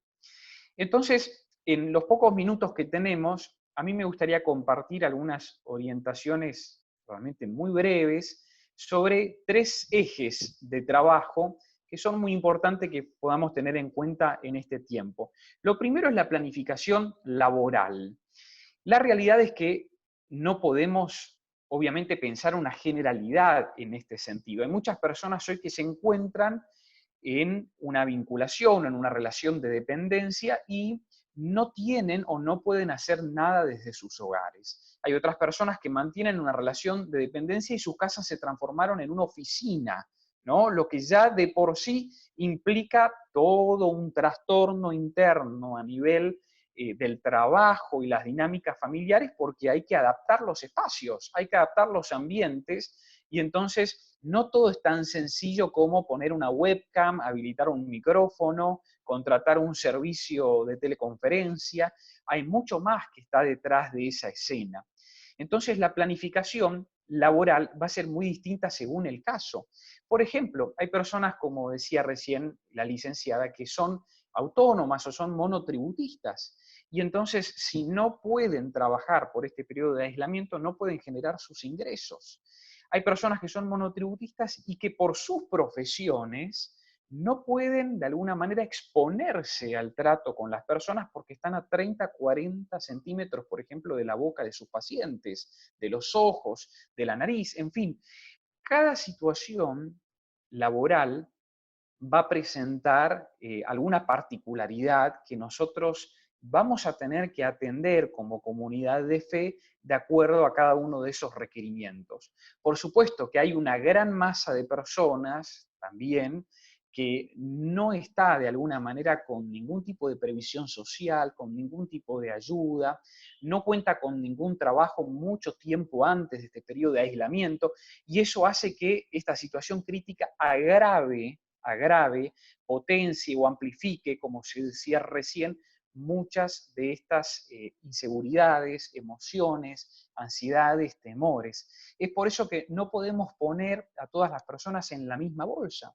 Porque si pensamos en una familia donde, por ejemplo, la pareja, ambos trabajaban y regresaban a sus hogares de tardecita o por la noche y encontraban ese espacio como el único momento para compartir como pareja, y ahora se encuentran todo el día, 24 horas, los 7 días de la semana, se están mirando, conviven en un departamento de 2 o 3 ambientes muy pequeño, no tienen un balcón o no tienen un espacio. Los hijos están ahí con las clases online, sacando fotos los padres, subiendo a las plataformas, tratando de entender también cómo es esto de estudiar a distancia desde el nivel inicial prácticamente. Imagínense cómo estas emociones que comentaban recién las licenciadas comienzan a crecer exponencialmente.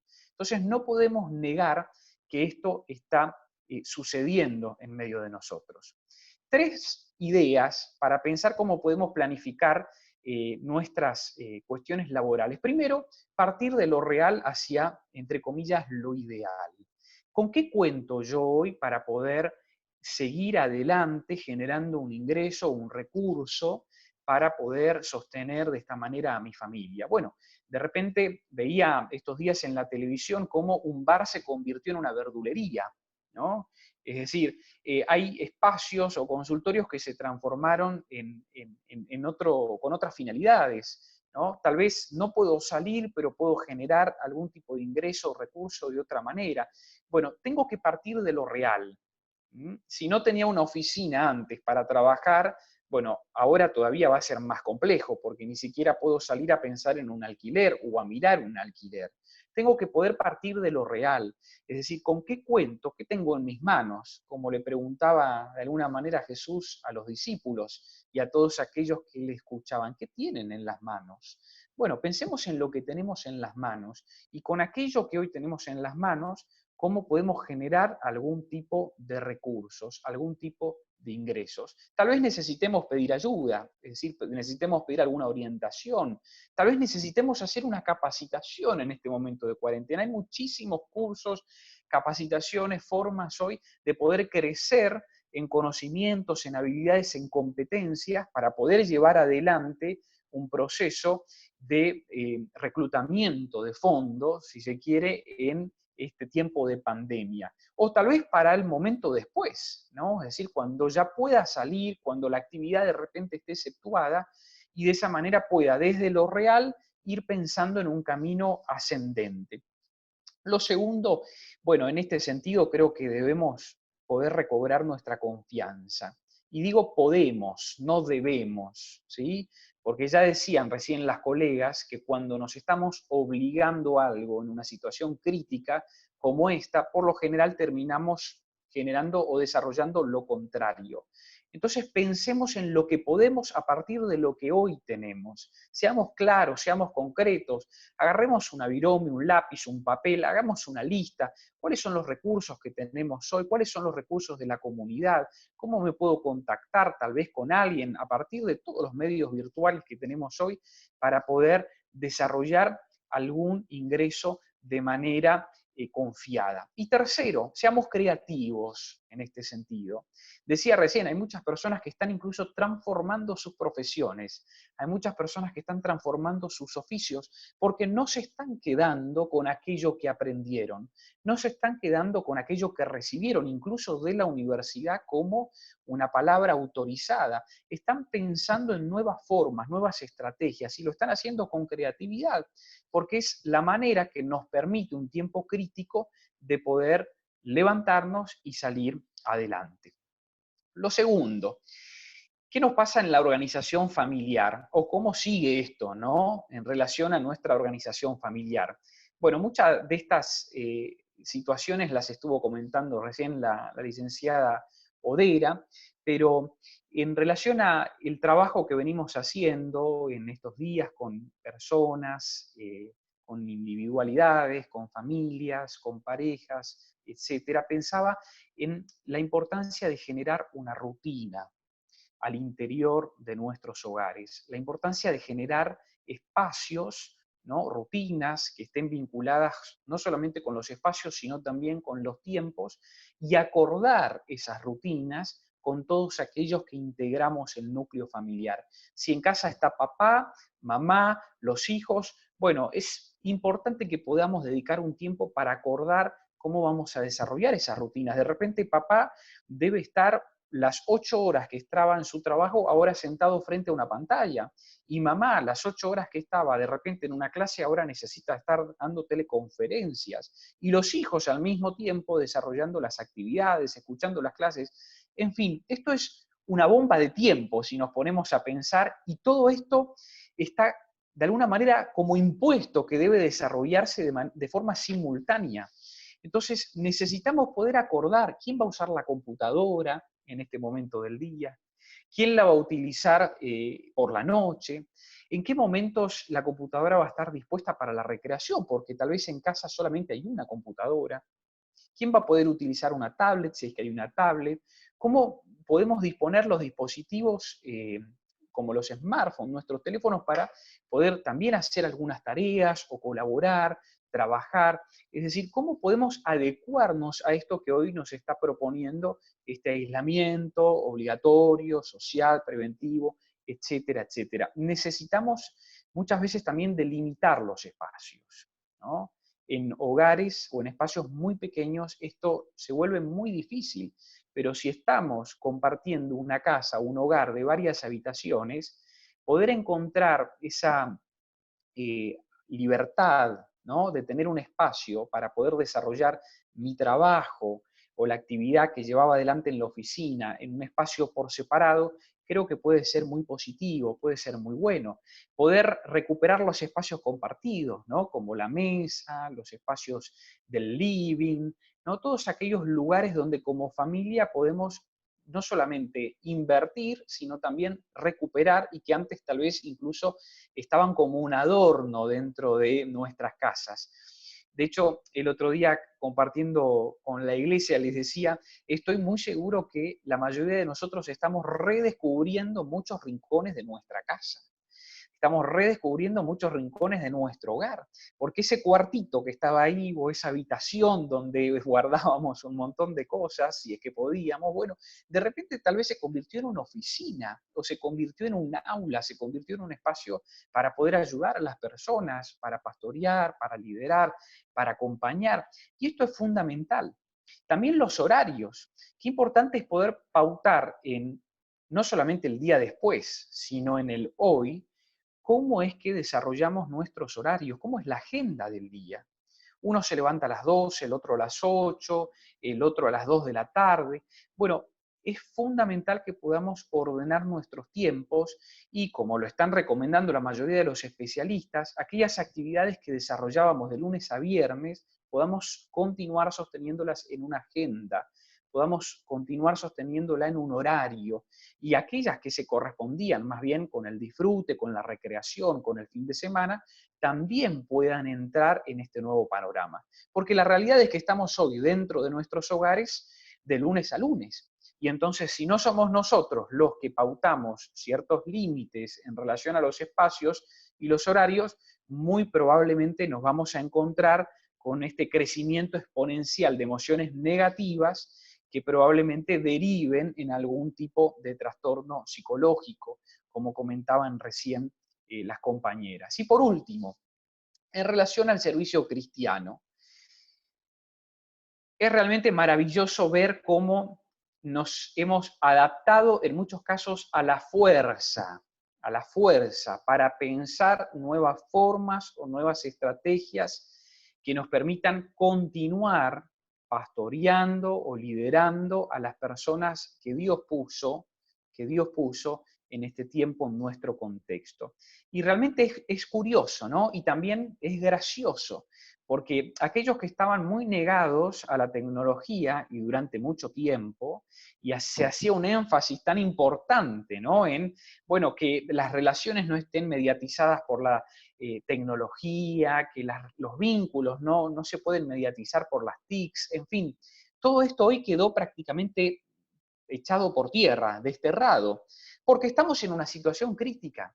Y cuando estamos en una situación crítica, muy probablemente los recursos que veníamos desarrollando hasta ese momento ya no son suficientes. Por eso es que estamos en una situación crítica.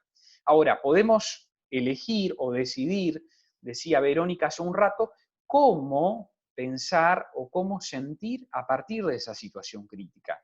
Y es ahí donde nosotros podemos posicionarnos y pensar otras estrategias para desarrollar nuestro servicio cristiano, ¿no? De hecho, observé y percibí incluso mucha resistencia del mundo cristiano evangélico a adecuarse a la cuarentena. Al principio había como cierta negación y en algunos casos transgresión también, porque aún decretada la cuarentena veíamos a muchos líderes desde sus iglesias filmándose con los miembros o con los feligreses. Esto realmente nos pone en una situación de evaluación constante, porque muchas veces usamos la fe para negar la realidad, y es ahí donde tenemos que tener mucho cuidado. La fe no viene para negar la realidad, la fe viene para superar la realidad por la que estamos transitando, pero no negándola, sino aceptándola y asumiendo. Entonces, en esta nueva dinámica de servicio cristiano que todos nos encontramos desarrollando en nuestras comunidades de fe o en nuestras iglesias, qué importante es empezar a revisar esos dones, ministerios, talentos, habilidades, como quieran llamarlos, que estaban como en un segundo, tercer, cuarto, quinto plano, ¿no?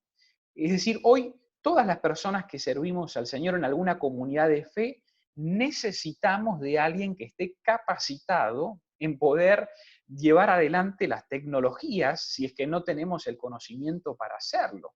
Y a veces lo hacemos de forma muy casera, pero a medida que nos vamos perfeccionando, nos vamos profesionalizando, y si lo hacemos para el Señor, debemos hacerlo con mayor excelencia todavía, a medida que vamos avanzando en esto, qué importante es poder integrar cada vez más a aquellas personas que con dones, talentos, ministerios asociados a la tecnología, a los multimedios, en fin, a una cantidad de tal vez características que en muchas congregaciones estaban ahí, ¿no? Como una especie de servicio de tercer o cuarto nivel, hoy pasaron a ser, ¿no? Prácticamente las personas que estructuran las reuniones, llevan adelante las reuniones en vivo, o aquellas que son grabadas y son retransmitidas en un horario particular. ¿Cuántas habilidades han surgido en este tiempo?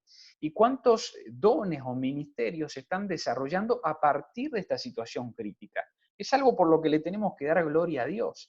Y darle gloria a Dios e incorporar cada vez más a justamente el desarrollo de los servicios que vamos llevando adelante. En segundo lugar, creo que también la saturación de la información o de propuestas genera una sensación de agotamiento.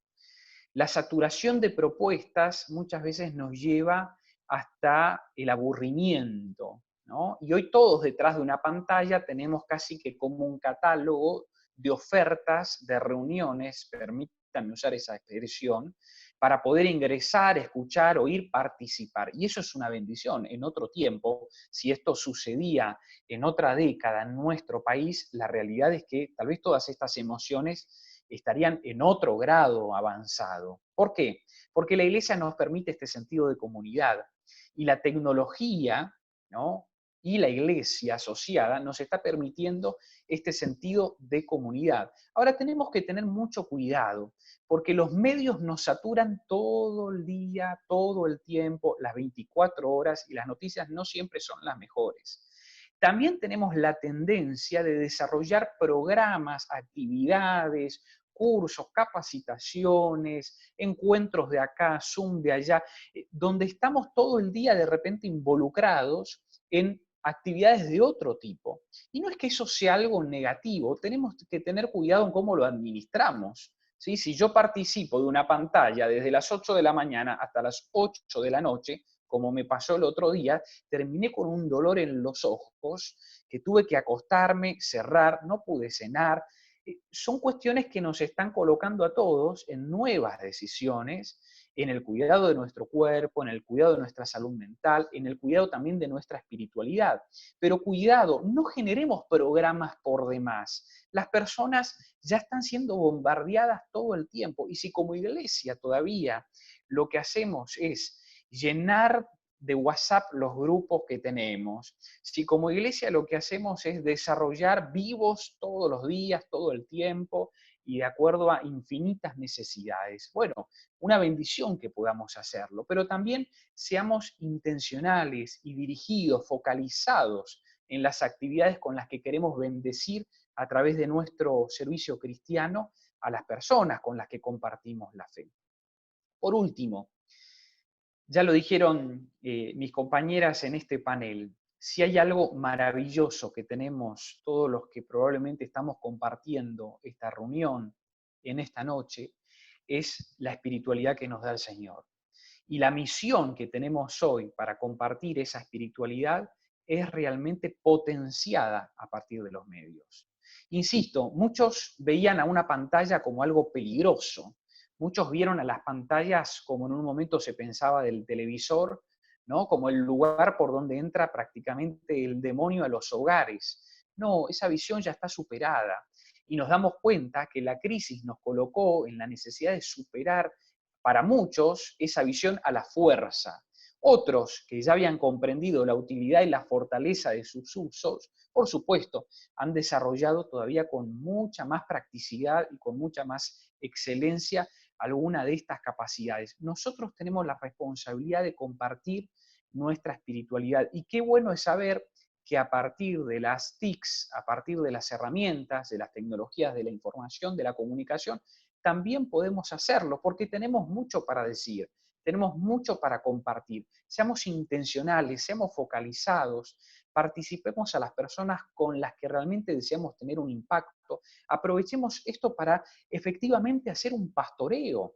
El pastoreo no está detrás de una conversación o de un curso solamente o de una exposición a través de una pantalla. El pastoreo va mucho más allá, y hoy las tecnologías nos permiten sentirnos acompañados aún a pesar de la mediación que nos dan las pantallas. Bueno, aprovechemos esto para poder llevar adelante estas situaciones por las que todos estamos atravesando y evidentemente se van a seguir prolongando. Quiero cerrar con una palabra y la última imagen. Es una palabra que hasta ahora no se mencionó, pero que es fundamental que podamos tenerla en cuenta en este proceso. Y esa palabra es la resiliencia. La resiliencia, que es un concepto muy estudiado desde ya hace algunas décadas en términos psicosociales, para dar cuenta de esa capacidad que podemos tener las personas, incluso de desarrollarlas, ¿no? Que nos permiten salir fortalecidos aún a través o a pesar de las situaciones adversas por las que estamos viviendo. Es decir, a nuestro alrededor, como vemos en la imagen, pueden existir muchas personas que están transitando un momento muy crítico, muy difícil, e incluso nosotros podemos estar incluidos dentro de esas caras. Sin embargo, si podemos ejercitarnos en esta capacidad, es muy probable que a partir de nuestra espiritualidad, que es un gran factor resiliente, podamos salir adelante y aún fortalecidos, es decir, con nuevas estrategias, con nuevas capacidades, con nuevas posibilidades, para que cuando esto pase podamos mirar hacia atrás, como decíamos recién, y podamos contar cómo esto no fue solamente un tiempo de dolor o de dificultad, sino que por encima de eso fue un tiempo de bendición, de recreación, de ayuda, de acompañamiento, de pastoreo, de bendición, de atención, donde nuestras emociones pudieron ser expresadas y encontramos un canal, a pesar del distanciamiento social, para que alguien nos escuchara, para que alguien nos acompañara, para que alguien nos diera una palabra de consejo, para que alguien nos diera una palabra de ayuda. Y este es el tiempo que estamos transitando hoy, todos como líderes, pastores, profesionales de la salud mental, todos aquellos que están ayudando realmente a desarrollar un ministerio hoy hacia las personas, tenemos que tener en cuenta esto. Y por supuesto, no olvidar que para ayudar a los otros, primero necesitamos cuidarnos, primero necesitamos aprender a cuidarnos y primero necesitamos desarrollar estrategias de autocuidado, como mencionamos en toda esta noche, en toda esta tarde, en relación a nosotros mismos. Bueno, que Dios les bendiga y ha sido un gusto poder compartir estos minutos con ustedes. Muchas gracias, Matías. Y bueno, ahora vamos a cerrar con algunas preguntas. Quizás nos vamos a responder todas, básicamente por un tema de tiempo, no queremos ocuparles demasiado tiempo. Así que, Celeste. Sí, Matías, ¿cómo ayudar a aquellos que fueron despedidos? Bien, bueno, entiendo que la pregunta hace alusión a una situación de despido laboral. Sí. La realidad es que los despidos en nuestro país se han acrecentado muchísimo desde el año pasado y en este tiempo particular todavía hay un nivel de crecimiento exponencial en relación a los despidos. Voy a retomar algo que dijo la licenciada Odera. La primer característica o cualidad de cualquier acompañamiento es la escucha.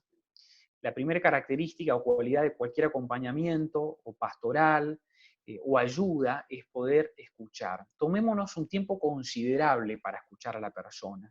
Cómo se está sintiendo, cuáles son las emociones que está vivenciando, si la persona era el único sustento o único ingreso en relación a ese núcleo familiar. Bueno, estemos atentos como eso. Como iglesia podemos hacer mucho para ayudar a las personas que están hoy en una situación de necesidad. Hay muchas iglesias que están organizadas en la ayuda, por ejemplo, ¿no? De una bolsa de alimentos, de una caja de alimentos, para poder sopesar un poco hoy esta situación laboral. Aprovechemos las redes en este tiempo, pero siempre partiendo de la escucha. No podemos ir con una receta y tirarle la Biblia por la cabeza a las personas, como si eso resolviera la situación que sigue siendo muy incierta y no sabemos cómo va a continuar. Lo segundo que podemos hacer es, por supuesto, acompañarlo hoy en una nueva búsqueda laboral. Y aunque esto parezca una paradoja, día tras día se siguen publicando avisos de búsquedas laborales. Para eso es fundamental poder ser parte de algunos grupos de búsqueda o de bolsas de trabajo. Si conocemos, bueno, seamos generosos en poder recomendar a los hermanos o las hermanas que están necesitando hoy de un espacio, un desarrollo laboral. En fin, hay mucho que podemos hacer, pero siempre partiendo de la persona, siempre partiendo de sus necesidades personales y fundamentalmente sus necesidades familiares. Porque, insisto, no es lo mismo que en una familia solo existía una persona, ¿no?, que de alguna manera retroalimentaba con sus ingresos a la familia, o sean dos y ahora hay una que no está cobrando, o sean tres y ahora solamente son dos las que están logrando traer de alguna manera esos recursos. Bien, bueno, muchísimas gracias, Matías. Yo no tengo, si hay alguien que tenga otra pregunta para Matías, este es el momento. Entre tanto vamos a pasar a una más para cada una de las señoritas que nos han acompañado esta noche. ¿Sí? Para Verónica y para Susana, ¿están ahí? Ok, vamos a empezar por una pregunta que quedó pendiente para Verónica. ¿La falta de identidad propia también trae miedo? Para que te habilito. Estás con el micrófono, ¿eh? Bien, ahí. Sí, te escuchamos. Sí. A ver, es muy difícil asegurar que alguien tenga falta de identidad. Todos tenemos un cierto grado de identidad. No termino de relacionar la pregunta con el temor. Quizás un poco podemos llegar a interpretar esto como falta de seguridad, quizás, en su identidad.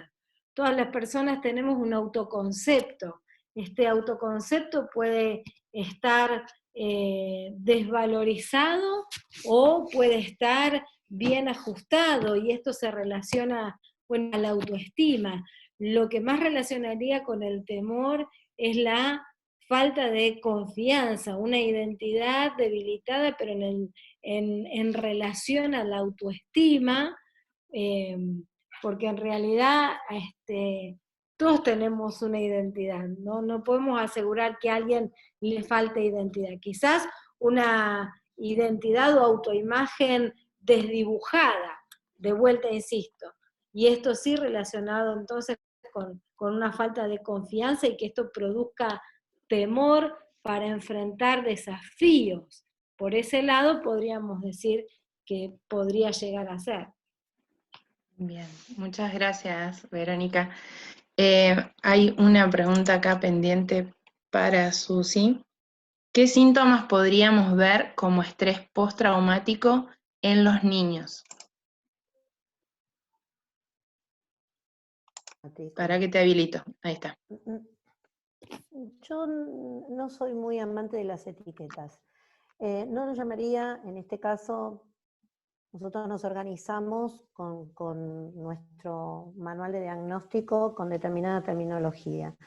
Lo que ustedes tienen que tener en cuenta es que en un niño cualquier conducta que esté disímil a la conducta que venía trayendo o a sus características personales son un llamado de atención. Y esas son las cosas a que hay que prestarle, valga la redundancia, atención, ¿no? Si un niño era extrovertido y de pronto está siendo introvertido, no quiere relacionarse con el entorno, o si era un niño seguro o niña segura y de pronto están temerosos constantemente, o si ven que están teniendo torpeza social, o si se hacen pis, o si se hacen caca, no importa la edad que tengan, no importa si es un preadolescente o un adolescente, no solo los niños, son signos de alerta ante los que tienen que consultar.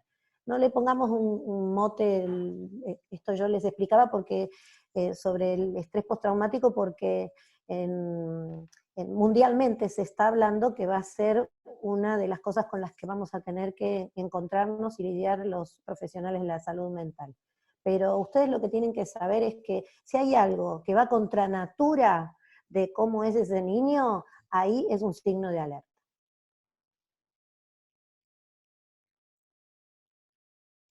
Ok, muchísimas gracias, Susi. Gaby.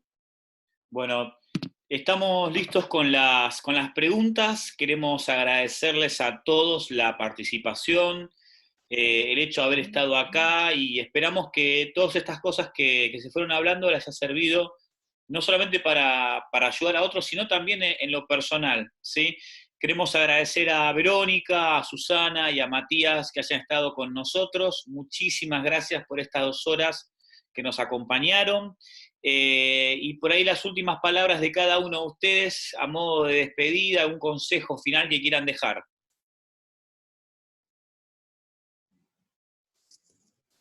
Vamos a hacerlo así, Verónica, vamos a hacerlo por orden. Verónica.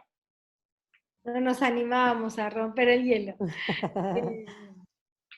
Bueno, básicamente que estemos preparados, como decían los colegas. Este es un tiempo, una situación que genera mucha ansiedad, que le demos lugar a esto, pero que también podamos acompañar desde la pastoral y desde el liderazgo para que dentro de este contexto particular y que produce esta ansiedad, puedan las personas equilibrar, gestionar sus pensamientos, desarrollar esta resiliencia que nos decía Matías, trabajar con temores reales y no dejar que la imaginación invada de preocupaciones y catástrofes que todavía no sucedieron. Que, como dice la palabra, cada día tiene su propio afán y que vayamos acompañando a las personas con las situaciones que se van presentando en el día a día, porque ni siquiera hacia la semana siguiente, hacia la semana que viene, podemos saber qué es lo que nos va a deparar esta realidad. A no tener temor, a acompañar sin temor, pero a dar lugar a que, bueno, es un tiempo particular, pero que Dios no perdió el control, a pesar de que parece ser que nosotros sí lo perdimos de toda nuestra vida.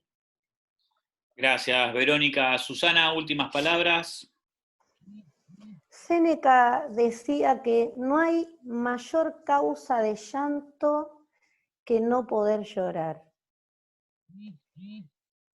Así que creo que lo primero que quiero decirles para cerrar es que ustedes primero se conecten con lo que están sintiendo. Esto es raro y no nos vamos a escapar nosotros de no saber qué nos pasa, de tener ganas de llorar, de estar enojados, de estar tristes, lo que normalmente se denominan, lo que yo no estoy de acuerdo, como emociones negativas, sino que lo negativo o positivo es lo que hacemos con la emoción. Así que no poder llorar es la mayor causa de llanto. Y si ustedes se dan ese permiso, van a tener la autoridad moral para darle ese permiso a los otros. Y hay algo que siempre le digo a mi equipo de trabajo en el Centro Nuevo Tiempo, y es que se declaren incompetentes. Y yo tengo en el equipo muy buenos profesionales, pero muy aptos. Y les digo que cuando entren al consultorio se declaren incompetentes, que le pidan sabiduría de lo alto, que pidan, como dice en Santiago, ¿no? El que siente que le falta sabiduría, pídala y Dios se la va a dar, pero con esa humildad de decir, bueno, no importa cuánto sé, no importa cuánto experto sea en determinado, con los jóvenes, en determinados temas de la juventud y demás, o nosotros como profesionales. Cuando el Espíritu Santo nos atraviesa es cuando nosotros nos declaramos incompetentes. Dios les bendiga. Gracias, Susana. Matías. Bueno, lo primero es que Dios a todos nos cableó con emociones, con sentimientos, y si puso eso en nosotros es porque podemos hacer uso justamente de esas emociones, en el buen sentido de la palabra. Así que aprovechemos este tiempo para poder canalizar sabiamente y de la manera más funcional posible cada una de esas emociones. Alguien decía en estos días que la realidad es que el mundo entero está escribiendo la historia, ¿no? Y es un poco el panorama en el que nos encontramos todos. Entonces, tenemos que tener muy claro que no sabemos todo, no podemos todo, no somos capaces de todo, y recién cuando podamos partir de una conciencia más clara acerca de estas expresiones, vamos a tener o sentir un poquito más de seguridad para acompañar desde nuestras propias limitaciones a las personas con las que nos rodeamos cada día. Bueno, Matías, muchísimas gracias. Muchísimas gracias a todos, ¿sí? Hemos metido en esta semana 3 capacitaciones, fue muy intenso, algunos estuvieron en las 3. Les prometemos que no lo vamos a volver a repetir, vamos a preparar una por semana como corresponde, ¿sí? Así que muchísimas gracias a todos nuevamente, nos vemos pronto, estamos desde Geva teniendo vivos en Instagram también para que puedan ver, tenemos la semana que viene 2 vivos, la próxima semana también vamos a tener una capacitación seguramente, o si no la próxima, y bueno, estén atentos, aquellos que quieran formar parte del WhatsApp de Geva de Líderes, también pueden hacerlo, manden un WhatsApp al número de Geva, que es 11-2499-0777, y estamos en contacto. Muchas gracias a todos, y esperamos que haya sido esto de gran edificación para todos. Gracias, adiós.